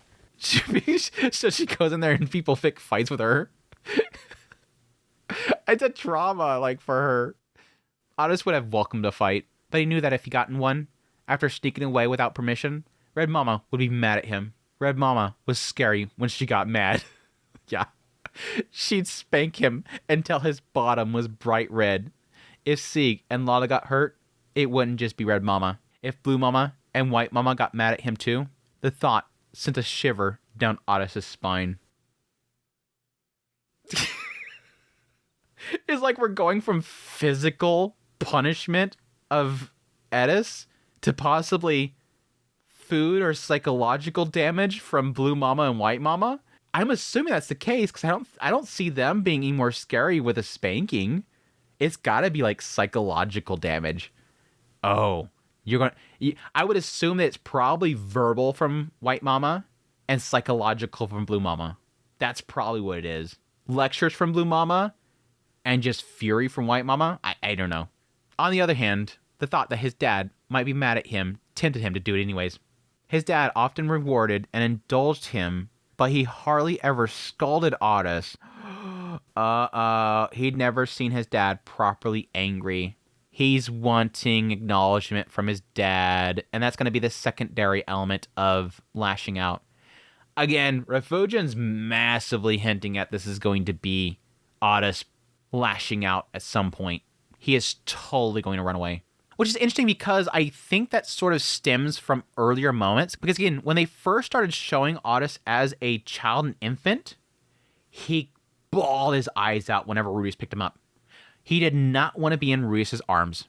And I think that caused Rudius to sort of be very hands-off and very careful about what he does around Otis. Because he doesn't want to scare Otis away. There's an element there of experiences with, like, you know, Paul and what Paul went through with his father and Rudius not wanting to go through that experience with his children. And yes, just the idea of a vague understanding of why children lash out and push away. And basically overcorrecting and not wanting to push Otis away more. That is in fact causing him to push away more. This is Otis' response to it. I want him to get mad at me. I want him to scold me. Why doesn't he scold me? I want to make him angry. I want to see him angry. Wow, Otis said as he looked around. The interior of the Adventure Guild was just as spectacular as he had imagined from the outside. The decor was old-fashioned but stately, and there was lots of reception desks. There were many times more adventurers than back home, and they were dressed totally different too. Shariah's Adventure Guild was full of newbie magicians and veteran warriors and healers. In Millis, it was the opposite. Otis, Lotta called out from behind as he drank in the sight. It says it goes up to the 4th floor. She pointed at the information board in front of the staircase. She was right. On the 1st floor was a reception desk and waiting area. On the 2nd was a guild store selling materials along with weapons and equipment. The 3rd was a restaurant offering light refreshments. 4th were clan rooms for larger clans. Let's go upstairs, Otis said, turning eagerly towards the staircase. Just then, a shadow fell over them. He looked up. A woman with thick makeup and large breasts stood behind them. This is not a playground. What are you doing here? We're starting, Otis said quickly, repeating what his dad told him to say. We're from Renoa. Where are your parents? It's just us. Is it now? Why don't I show you around then? Don't let appearance deceive you. I work here, and I'm off work midday. What do you say? She showed them a patch on her shoulder. It was the same one that receptionist had. Well, obviously she has big breasts, so obviously she works there. It didn't say that she's muscly or like got scars, so she's not an adventurer. She got big tits. She's in the Adventure Guild. She's a receptionist. Or a disciple of the man god. That'd be great, Otis said, feeling breathless. Otis loved big breasts. That isn't to say that he didn't like small ones, but he liked large ones best. The woman in front of them had breasts as big as Aisha's, big enough to set his heart racing. Great, then I'll take care of you. Ready? The 1st floor is a reception area. The woman flashed them a friendly smile and began the tour. The 3 trailed after her as she guided them around the guild headquarters. They went from the 1st floor to the 2nd, then to the 3rd, then to the 4th. All the while, the woman was polite and thorough, as though they were all grown-ups. Otis had wanted to go where he liked, but he ended up getting a guided tour. And again, it's like the whole reason of doing this is because he's not allowed to go here, not allowed to go here, and then he's like, boobs. Boobs! Well, it wasn't what he had planned. Everything they saw was new and exciting. The clan room in particular was something the Adventure Guild in Shariah didn't have, and it was decorated so lavishly that it was hard to believe that was for adventurers. That was enough to thrill Otis and the others. And that's the end, the woman finally said, as they had gone around the entire building. She leaned over Otis. Did you have fun? Yes, thank you. No need to thank me. But what are you going to do now? Will your mom and dad come to get you? No. Oh? In that case, how about I walk you home? This is a nice lady. What a nice lady, dude. I like this lady. No, thank you. We can get back by ourselves. Otis still wanted to go see the towers. He could have lied and said they were getting picked up, but if they started heading to the outskirts of the city, the woman would have noticed. Otis was not ready to go home before he visited one more destination. With that, Otis and his siblings left the guild. Their plan had gone a bit awry, but it turned out to be fun anyways. Right, on to the next one. Otis declared, pointing not just at the tower, but also the sun, which, now that noon had come and gone, had begun to dip towards the horizon. They saw all sorts of things on the way to the tower. First, there was a complicated network of canals with little boats moving on them. Then they saw carts piled high with materials made from monsters. A group of adventurers guarding them as they trundled along. The three siblings let out gasps of amazement whenever they stumbled across something new, refreshing, relishing the experience of seeing it all. However, maybe because they spent so much time sightseeing, or because the tower that looked so close turned out to be unexpectedly far away, dusk had fallen heavily by the time they had reached the tower. Yeah, there's the presumption there, is if the tower is extremely tall, it gives you a sense that you're really close, but no, it's just really big. Whoa, this is humongous too. Up close, in the light of the setting sun, the tower left the three of them bowled over. It was a great pillar, so wide that it would have taken a child several minutes to walk around it. That's actually not very wide. And so tall that they had to crane their necks to look up at it. What was more, once they were close, they could just see the crest engraved into its surface. The tower itself was not actually a magical implement. Instead, it had a powerful warding magic cast on it to protect the magical implement within. The tower itself was not a magical implement. Instead, it had powerful warding magic casted on it to protect the magical implement within. That's oddly worded there. My assumption is what it's saying is that the tower isn't a magical implement. It's got a word on the outside, and within the tower, there is a magical implement sitting in there. I can see that, I guess. We'll see if it says anything else. Otis didn't know that, of course, but he did think that Lily would have been pleased to see it. Yes, she likes tinkering. They're giving the sense there that Lily loves tinkering with things. Our future doll maker, our future mecha maker, she liked that sort of thing. It doesn't look like we can get inside after all. Oh, right. That's too bad. Sig had found what looked like an entrance, but it was flanked by two soldiers who weren't letting people in. Otis wasn't surprised. He would like to climb up and see the view from the top, but he had enough sense to give up when it was impossible. What? What? Keep pushing, dude. Distract them. Distract them. Oh well, let's go home. Yeah. Nodding cheerfully, Otis set back the way they came, with Lotta and Sig walking behind him. That was fun, huh, Lotta? Yeah, it was. I want a dragon head, like the one they had on the wall in the clan's room. All right, when I'm big, I'll get you one. I'll help you get it. Sig and Lotta talking about taking down dragons.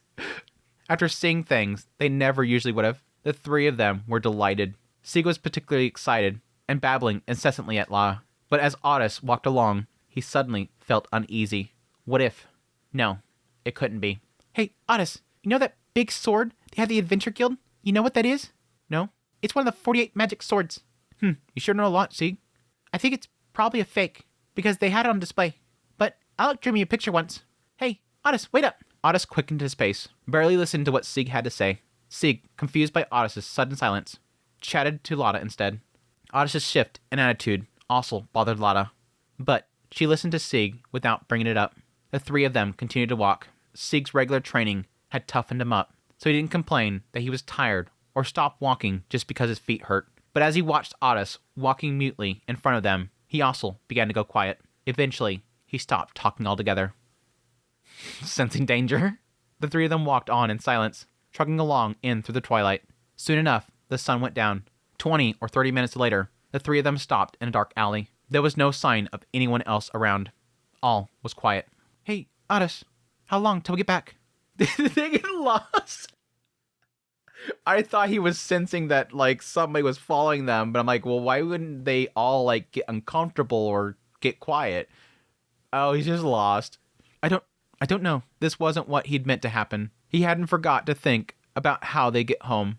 On the way, they'd walk towards the big tower. Thus, when they returned, all they had to do was walk towards the golden building. It was huge and golden after all. It stood out for miles, and they only had to go back the way they had come. It'd be easy, he thought. Then, dusk fell, bathing the whole city in yellow light. Not only that, but the long shadows casted by the setting sun made the streets look different. All the things that caught their eyes on the way to the tower made it really hard to remember the way they'd gone. What do you mean you don't? Shut up. I said I don't know because I don't know. Otis shouted so loudly that Sieg flinched back. If his dependable big brother was shouting, they were in trouble. Yeah, I would assume like a lot of the structures like the Golden Building headquarters would be lit by something. Something always lighting it up as a beacon. Tears began to well up in his eyes. He began training with Alec, but he was still only a little kid. As an obedient kid, he wasn't used to being yelled at. Otis, Lada said quietly. Otis turned around with a start. He saw Sieg on the verge of tears, standing next to Lada. She was as blank-faced as ever, but he picked up on her posture that she was angry. Don't off, Lada. I'm sorry, Lada. I got lost. Yeah. Do you know the way back? Lada shook her head listlessly. No. Seeing how helpless she looked, when she usually looked so confident and fearless, Otis felt the beginnings of despair. That's an interesting thing there, to note the fact that she's always confident, she's always kind of somewhere else, nonchalant, not caring, whatever you want to name it. The fact that she always seems so outside of things, and nothing seems to bother her, now suddenly it's bothering her. That feeling of like, oh my gosh, something is really bad. It's a discomfort. It's an element of discomfort. Like, the only example that I have is like my father. Seeing my father being upset about something, it's like it completely shakes you because you're used to them being this way, and you know that if they're not this way, something's f***ed up bad. This is not good. And I can really feel like right now, a lot of Otis' focus, and it's probably going to shift here in a minute, he's probably going to want to be the big brother that protects them. And this is going to be a real wake-up call for him to straighten up a little bit. Nevertheless, he didn't whimper or break down crying. He clenched his fist instead. It's going to be okay. Leave it to me. Otis had gotten them into this, so he would fix it. Yep, that's what Red Mama told me. Red Mama told me to take care of you guys. He took Lada and Sieg's hand and squeezed them.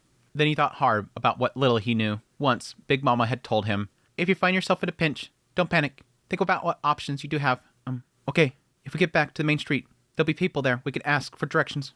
Someone has to know. It's not like there's lots of shining gold buildings.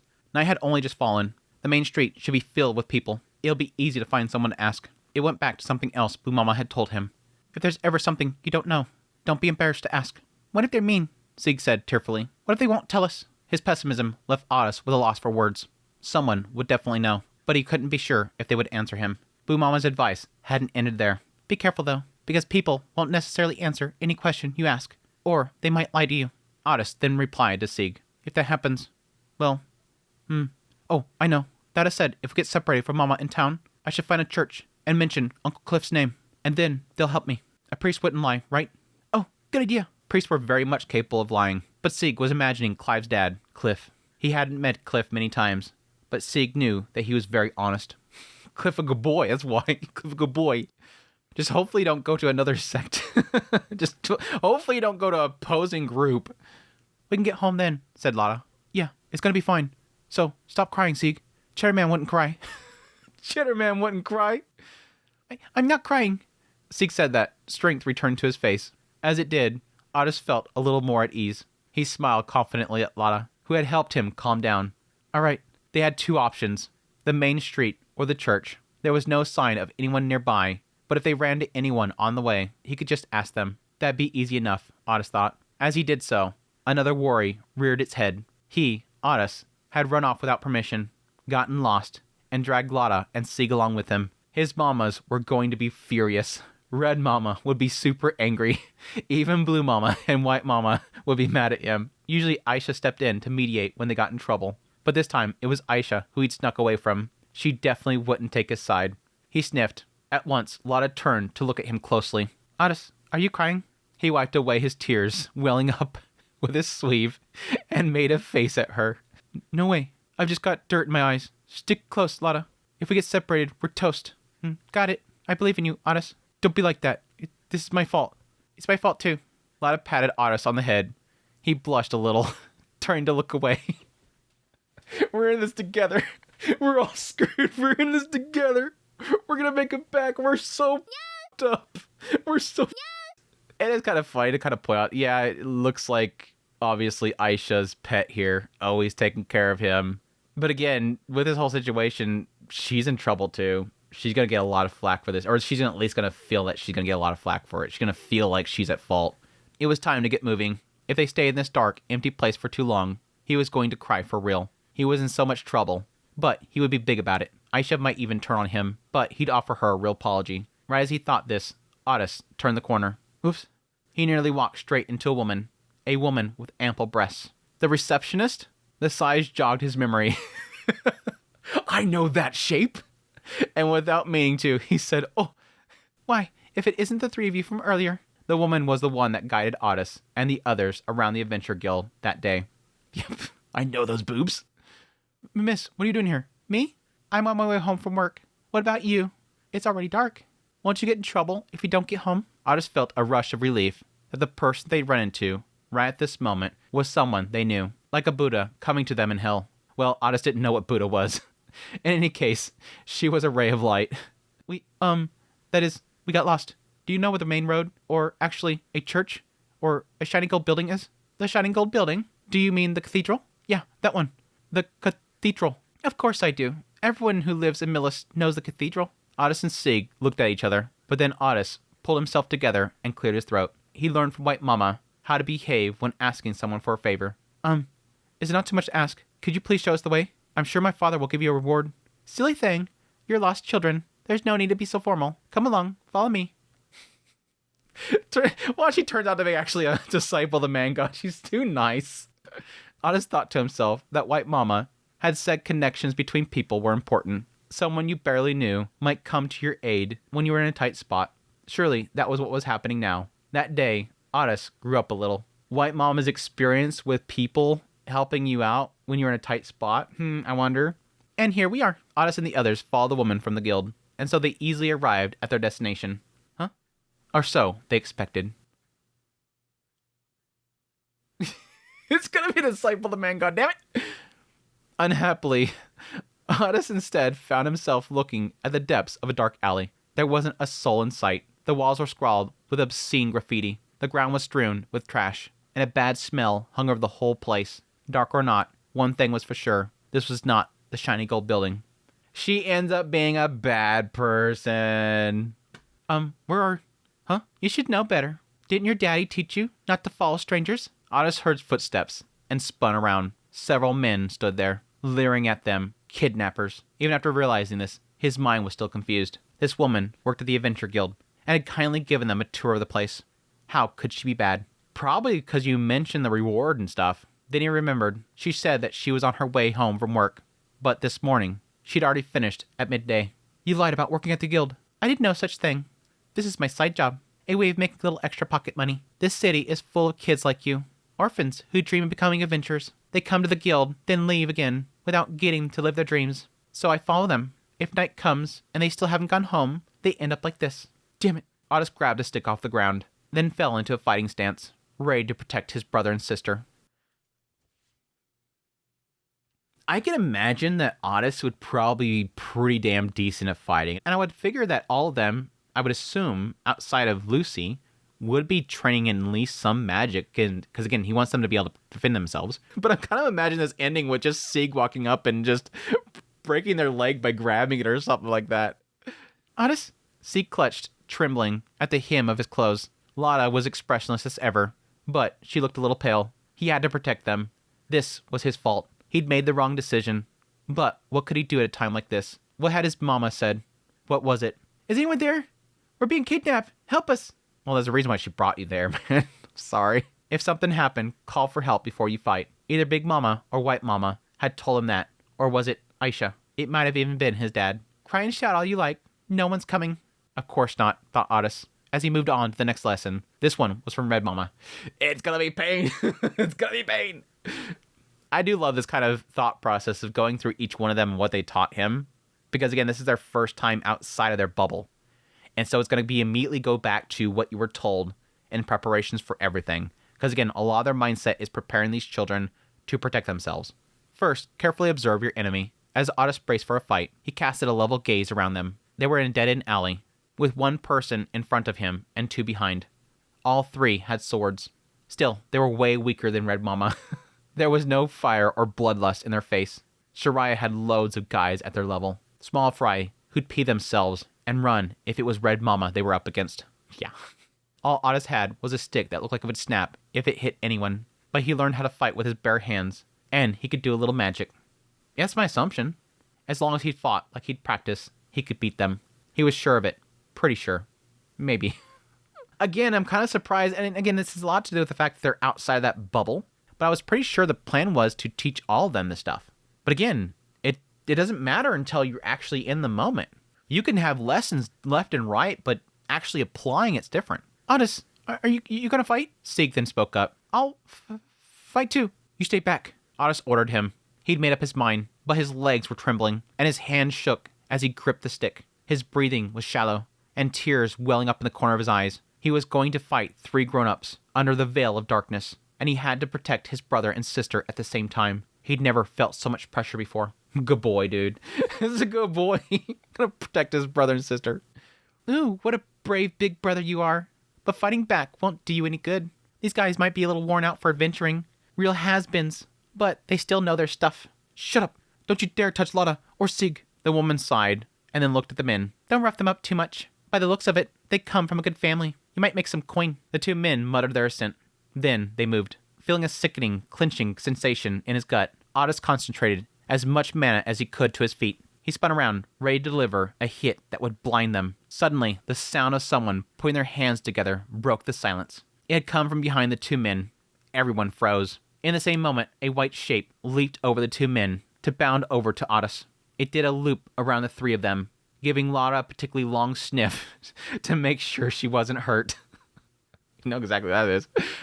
Then turned back to face the men, fangs bared. Leo! Otis cried out, grateful to see the dog. The clapping had been someone else, though. Leo didn't have hands. He's got paws. Okay, boys, fun's over. It was a voice of someone that Otis knew very well. There wasn't a day in his life that he hadn't heard it at least once. Sometimes between when he woke in the morning and went to sleep at night. A woman with dark brown hair and one cute, pointed canine stepped out from the shadows. Her large bust protruded out from beneath the maid uniform, and she held a roughly constructed lantern.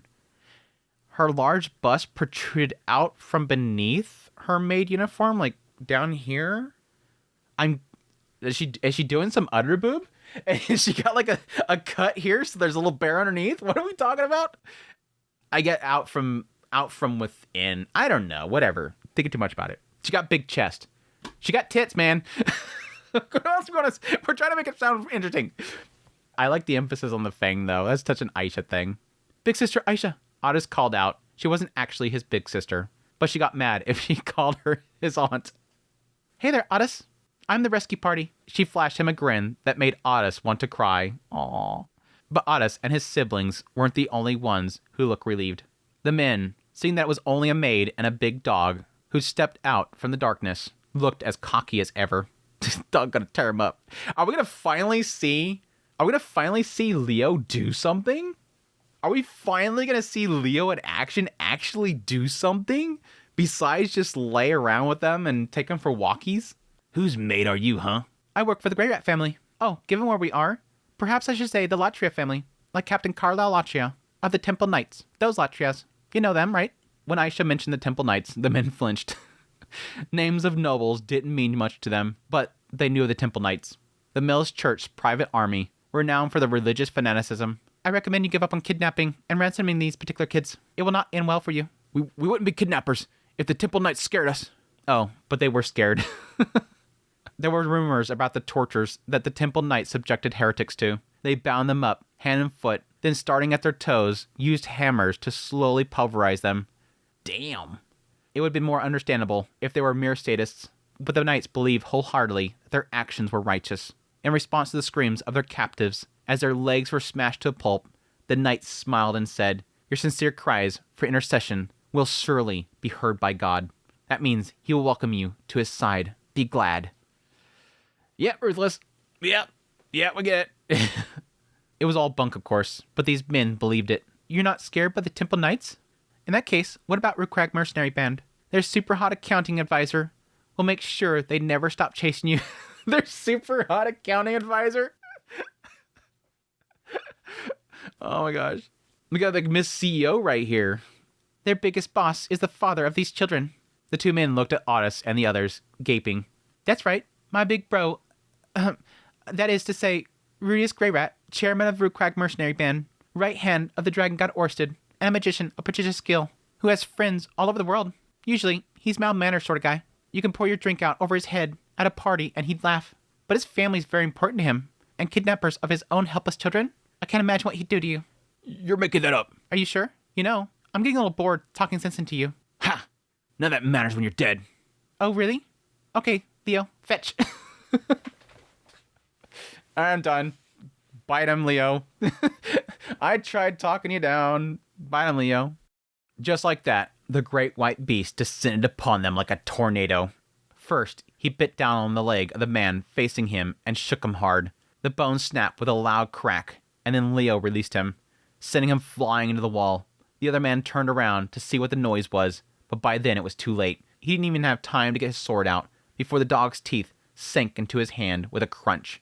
The next thing he knew, Leo had dragged him to the ground. With his jaws, he picked up the man by his head, shook him until he lost consciousness, then tossed him against the wall for good measure. See, this is what my curiosity was like, is it just like, he's just a beast that will bite, he's super strong and damn fast, or is it going to get to something like where suddenly he barks and like a fireball comes out and singes the person or something? Could be both. The woman from the guild was left with nowhere to run. She tried to climb the wall at the end of the alley, but Leo took her rear end in his jaws and, same as the others, gave it a shake before throwing her to the wall and knocking her out. Otis watched the whole thing in a daze. He'd known Leo was pretty strong and had understood, more or less, why his dada and mamas told him to stick with the dog. This was the first time he'd actually seen it. And again, this is going to be a big, massive learning experience. He experiences failure outside of that bubble, realizes why they say what they say and why to stay within that bubble, but also how reliable the tools are around him. This is a confirmation about what they keep saying. Stay at Leo's side. That's why. Moreover, he could tell that Leo was holding back. With that much power, the dog could have bitten their head off, but he hadn't. Instead, he picked them up like they were play fighting. People Otis had been terrified of, broken their bones, swung them around, and thrown them against a hard surface to knock them out. You're all okay, right? No one's hurt? Aisha crouched down next to them, without so much as a glance to the unconscious figures. She held up her lantern and began giving them a thorough looking over. No, we're fine. Yeah? Let's go home. Still muddled, Otis nodded. Aisha gave them a smile that flashed her pointed tooth. Get the thing in there. The roads were dark. Otis, Lotta, and Sieg climbed on Leo's back, and then guided by the light of Aisha's lantern, they set off. The three kidnappers had been taken by Rukrag mercenaries, who had appeared out of nowhere in response to Aisha's dog whistle. They would be handed over to the authorities. I'm surprised that they are as in-depth into Millis as that, because again, you would figure that Millis itself would be very much so about the Millis Church and whatnot, having authority over everything. But it does seem like, obviously, through Cliff and bringing that in with the Pope, that there's a commingling happening, I guess. As they walked, Otis thought about how much trouble he was in. Why did you run off on your own? Why did you drag Lotta and Sieg into it? This could have ended so badly. Aisha almost never got angry, no matter how naughty he was. Even when he made trouble for people, she just said, oh well, then sorted out whatever mess he'd made. Later, she scolded him gently, saying, you can't do that anymore. Or, learn from your mistakes, okay? Even though she always looked after him like that, he disregarded her. While Aisha had been the one coming to look for them, he was sure his parents were angry with her too. She let him out of her sight. when it was her job to keep an eye on him until his dad and the others came back. After getting in trouble because her charges slipped away from her, even laid-back Aisha must have been really mad. Since he was a scared child, Otis's actual thoughts weren't that coherent, but he managed to guess that Aisha must be angry. So, he apologized. Big sis, Aisha, I'm sorry. What for? I snuck out without telling you. Then I put everyone in danger. I don't know what you're talking about. To his surprise, Aisha grinned and ruffled his hair. Her body language gave no sign of anger. Otis wondered if she'd forgiven him. But why? Look, we're back. I'm curious from others' perspectives because it really does feel like it's... I'm going to assume it's probably going to go this direction. I think they kind of implied this a little bit before, too, that Aisha's been pretty doty to Otis. And Otis is technically the first son of Rudius. It's putting way too much emphasis that Aisha is constantly on Otis's mind. And the two of them are constantly together. And that she's always covering for him. I'm assuming it's going the direction that Aisha wants to get with him. Otis realized with a start that they'd arrive at the gates of the Latria estate. Looking up at the mansion house, Otis gulped. Aisha might have forgiven him, but his mamas would definitely be mad. They'd taught him to protect his brothers and sisters, and he'd let them down. He was bracing for a spanking from Red Mama. His dad might be angry too, though he couldn't really imagine what that would look like. I mean, you wanted that. I don't know what they're going to do here because technically she had Leo with her, and Leo went with Rudius and them, so she would have to wait for Leo to come back and then go. I don't know. They have to know. Evening, Aisha said to the gatekeeper. They followed her through the servant's door into the house. She's taking a back door. They have to know. So Leo must have left them at some point and came back to Aisha, and then Aisha and him went. So she's going to completely cover it up. Because she knows. She knows. Again, Aisha was the one that always wanted to break out of the mold that her mother was doing. Aisha knows more than anybody else in that house what Otis is going through. Stop keeping me in the bubble. I want to go do my own thing. Stop overly protecting me. I want to see the world without restraints. That's Aisha. And so she sees the same thing here. But again, she's also big sis. She's also a big sis trying to help out little brother. They followed her through the servant's door into the house, then down a wide corridor. Aisha opened the door to the room where the family was staying. There they were, his 3 mamas and 2 grandmothers, his blonde aunt, and his great-grandmother, whose expression was stony. His dad was there too. I'm back, Aisha said, bowing. At this, the adults all looked over to Otis and the others. Any second, Red Mama's eyebrows would point down, showing that she was angry. She'd definitely be the first. Red Mama was always the first to get angry. Somehow, when she spoke, her voice was breezy. Oh, you're back. You're a bit late, huh? Did you really have a good time at the Adventure Guild? Blue Mama asked mildly. What? Aisha must have told them that we're all going to go over there or something like that. You really mustn't go wandering around at this hour. Even with Aisha and Leo, it's dangerous at night. Aisha, just because you're there doesn't make it right to linger out too late.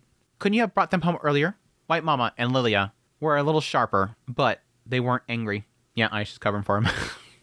Norn and Claire didn't say anything, though their eyes show that they agreed.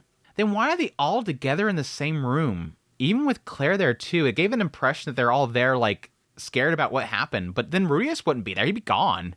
Rudius would be out in the town. Probably Edis too. I would imagine at least Rudius and Edis would be out there looking. Oh well, it's a bit late, but we can let it slide, can't we? We haven't even had dinner yet. Did you see anything interesting?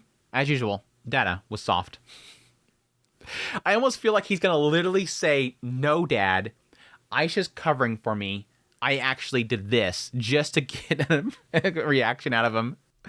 Grandma Zenith was silent as always, but Otis didn't get a sense that she was reproaching him. He could tell when she was mad, even though she didn't talk.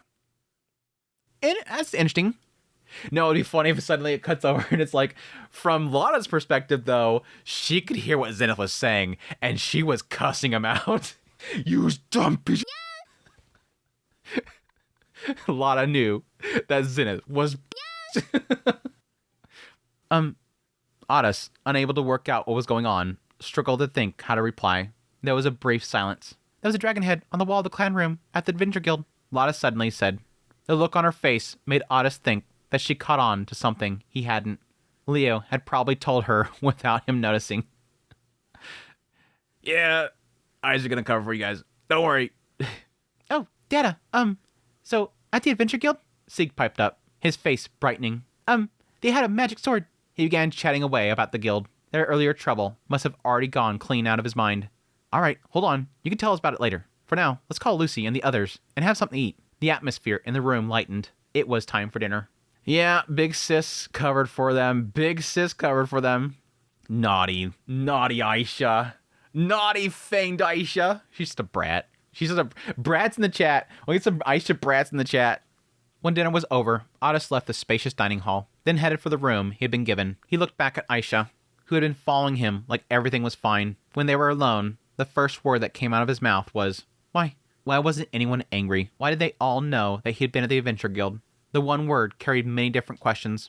Aisha's mouth curved into a small smile. You want to know? Yeah. Aisha looked like she'd successfully pull off a prank, but Otis was deadly serious. I saw you and the others sneak out of the cathedral garden. I figured you succumbed to boredom and were determined to get out into mischief. So I told the others that I was going to take a quick look at the Adventure Guild and followed you. With that, everything fell into place for Otis. Aisha had seen through his plans. She's always around you, so she probably knows everything you're thinking. Instead of joining them, she let him and his siblings do what they liked. She'd been behind them, thinking that if anything happened, she'd show herself and sort it out. I didn't expect you to go all the way out to the Magic Tower, though. Aisha had watched over them the whole time, even when he was lost and about to cry. Instead of stepping in, she stayed hidden. Then why didn't you help us when you knew we were lost? I think you know the answer to that, don't you, Otis? Aisha said that teasingly, making him grit his teeth. He did know the answer. She hadn't helped because he'd been responsible for their predicament, just like his mama had taught him. When you got yourself into trouble, it was up to you to find a way out again. That's a good message. That's a really good message there. I can see that. Literally stay out there. Let them go as far as they can. Let them go as far as they can. Step in at the last minute. Because it's better for them to learn how to overcome their own struggles rather than step in there and fix it for them. What they were wanting by stepping out of that bubble was a step out on their own. Why would you step in to push them back in the bubble? Let them figure it out. Let them figure out how to get back in that bubble. And if they can't, step in at the last minute. In fact, Otis hadn't given up when he realized that he was lost. He hadn't given up, even though it was scary. Realizing it still wasn't time for her to interfere, Aisha had watched. She only shown herself to come in and rescue them when it looked like they might get hurt. If the woman from the guild hadn't been part of the kidnapping plot and actually shown them the way out of the goodness of her heart, Aisha might not have shown herself at all. He couldn't resent her methods because it was all his fault. Aisha had sorted out the mess, just like she always did. Just like she always does. Big sister, Aisha, I'm sorry. Just sorry isn't enough. What are you sorry for? For sneaking out without telling you? Nope, that's not it. Otis turned around, taken aback. It wasn't like Aisha to teach him things. When he made mistakes, she shrugged and helped, but she never talked it out like this. When he turned around, Aisha was looking down at him with her usual easy smile. Otis, you were annoyed with me and wanted to go off on your own with your siblings, right? I don't think you're annoying. Well, maybe a little, but I like you, big sister. Oh? Aisha chuckled. Well, thanks. Otis likes me. I think I'm blushing. It's so going that direction. She put her hands on her cheeks and made a show of squirming and embarrassment. She's acting just like she did with Rudius. This is early Aisha with Rudius stuff. This is early Aisha Rudius behavior here. Anyways, you thought that you might be able to sneak out and go see the Adventure Guild in the Magic Tower, right? Yeah. Then you had to do it. Huh? But I made everyone worry. Making everyone worry isn't good, right? Yeah. But Otis, that's the thing. You weren't trying to make them worry, were you? You're not a kid who'd do something mean like that. Otis nodded. He hadn't thought it through, but he hadn't meant to worry anyone. You were going to see the Adventure Guild and the tower, then come back. Then if I asked where you've been, you, Lana, and Sieg would all look at each other innocently and say, "It's a secret," then laugh. That was your plan, right? I mean, I get where she's going with this conversation so far. It's the idea that that wasn't your intent to harm people, and thus, I'm going to work around this for you.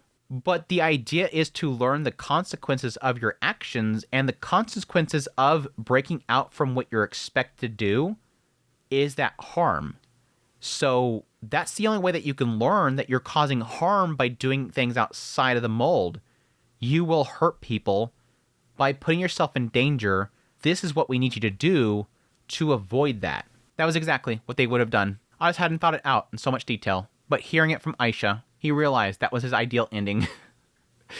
slip out for a bit, have some fun, and then come back before anyone had time to worry. Maybe Aisha would have been worried a bit when she couldn't find them, but when they got back quickly, she'd breathe a sigh of relief and go, good grief, you're right here the whole time. The thing he did wrong was not getting away with it. Otis had a set goal. He wanted to go to the Adventure Guild without any hanger-oners like Aisha or Leo. Leaving aside the question of why he brought Lara and Sieg along, the goal had been born the moment that he felt the desire. Aisha was saying that if he had a goal, he'd better follow through. But again, the only flaw in this whole entire thinking here is that these are very young kids. They're not even teenagers yet. These kids are young. And again, I'm not the type to say that you have to keep kids bottled up all the time. When I was very young, we were out in the streets running around. Like, we were getting into mischief all the time. We were not bottled up in a house all the time. And I think I learned a lot through that experience. I think far too many kids, especially these days, get stuck in bubbles with tablets in front of their faces 24/7. They don't know conflict. They don't know struggles and stuff like that. Get out, like scrape the skin off the top of your toe because you dragged your toe across the concrete. That kind of crap. Barefoot, run around, get in some ditches that you're not supposed to get into. Get sick. That kind of crap.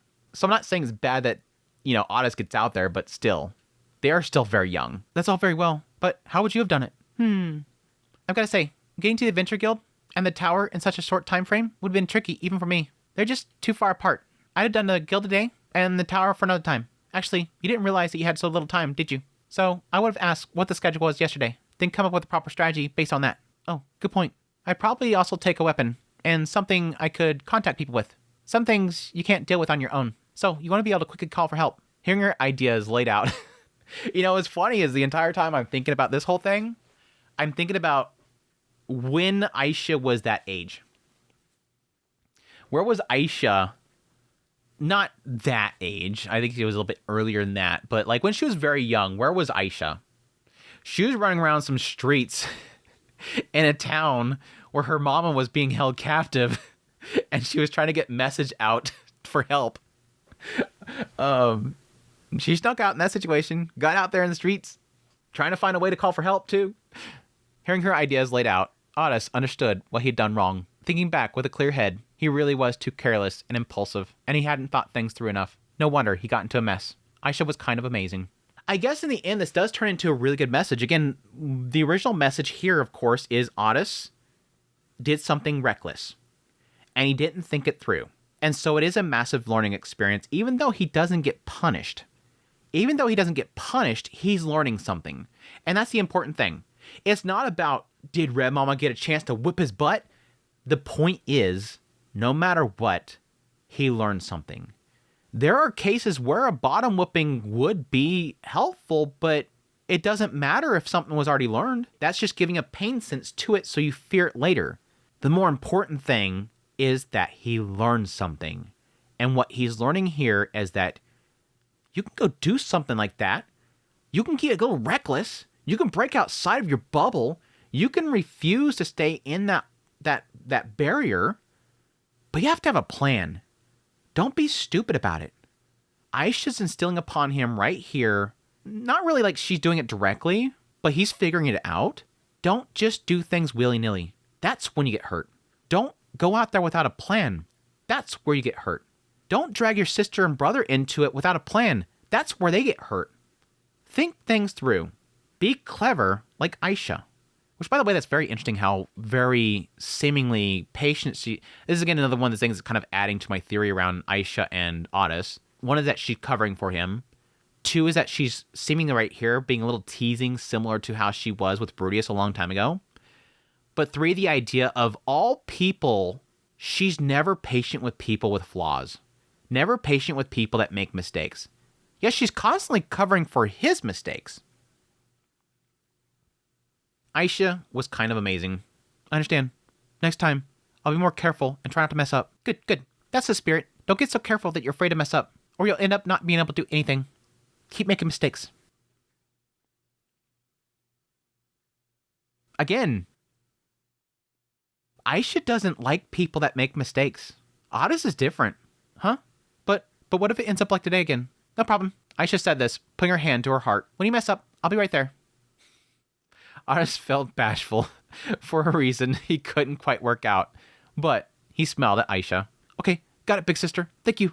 You're very welcome. Aren't you just so cute? Aisha, having heard what she wanted to hear from him, scooped him up in her arms. He nestled into her soft breasts as she ruffled his hair and seriously reflected on the events of today.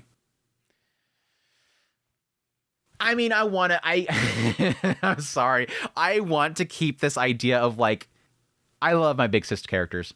Y'all know, anybody that knows Andrew of Otaku Spirit, you all know me. I love my big sister characters. I love them so much. But there's too many signs here that he is something special to Aisha. They never mention Lada's interaction with Aisha.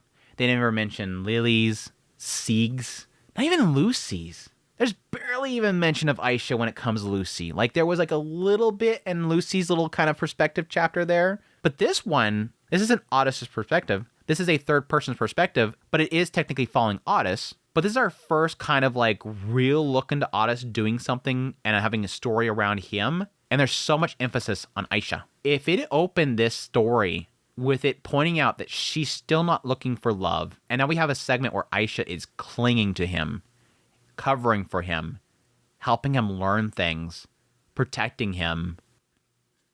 That's where I feel it's going.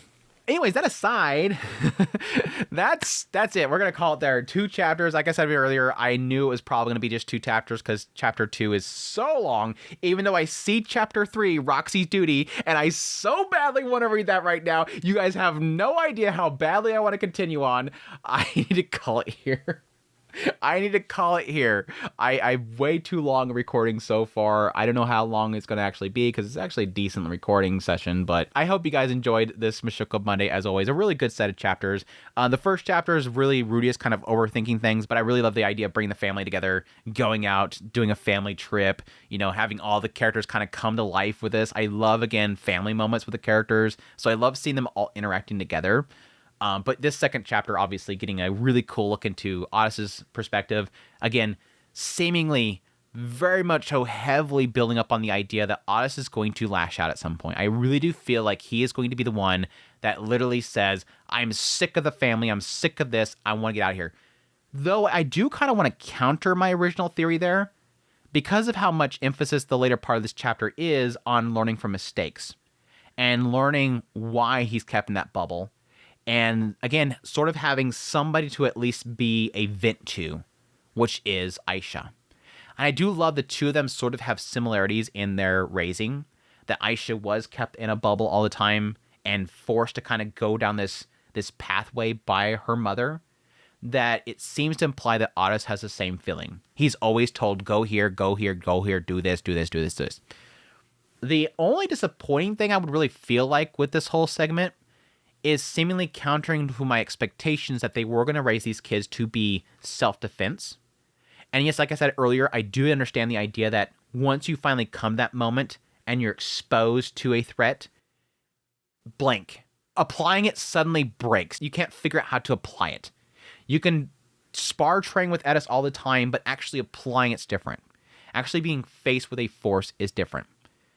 But I would have loved to see like maybe a little bit getting into, oh yeah, but I've always kind of trained with mom this way, so I kind of know how to do this. It feels like they're completely unprepared, which more leads me to the idea that I don't think that they're training them properly, which is a shocker because you would think that they wanted to put them through exercises. The best thing to do, like for example, why do you have fire drills?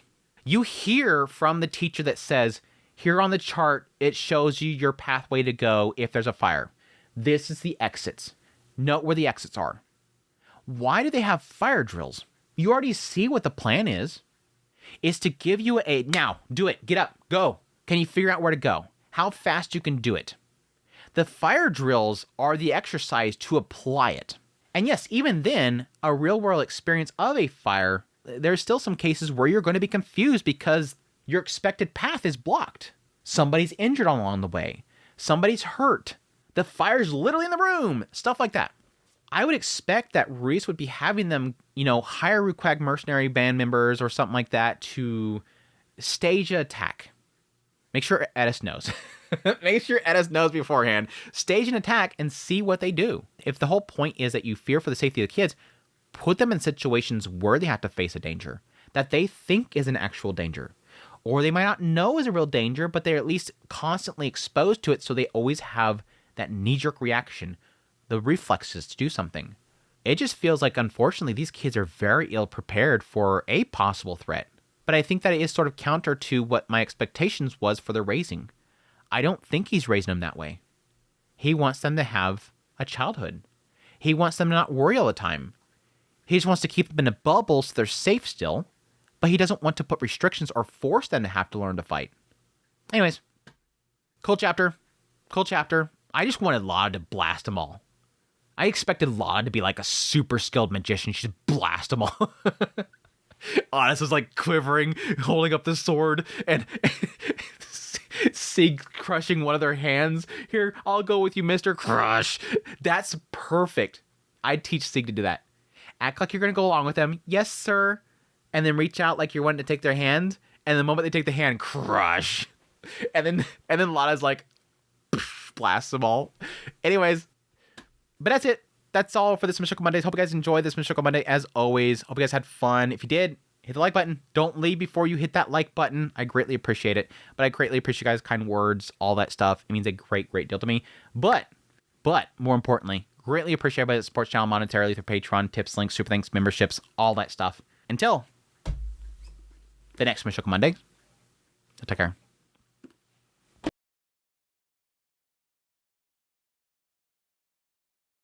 They saw all sorts of things, and they saw a woman in thick makeup and large breasts stood in front. A woman with thick. But I do not remark on others' appearance of it. But I do not remark on their appearances. But I do not remark on their. But I do not. No one would have guessed that she was a country. No one would have guessed that she was a No one would have guessed. No one would have guessed that she was that she was a country girl from the Fatoa region. No one would have guessed.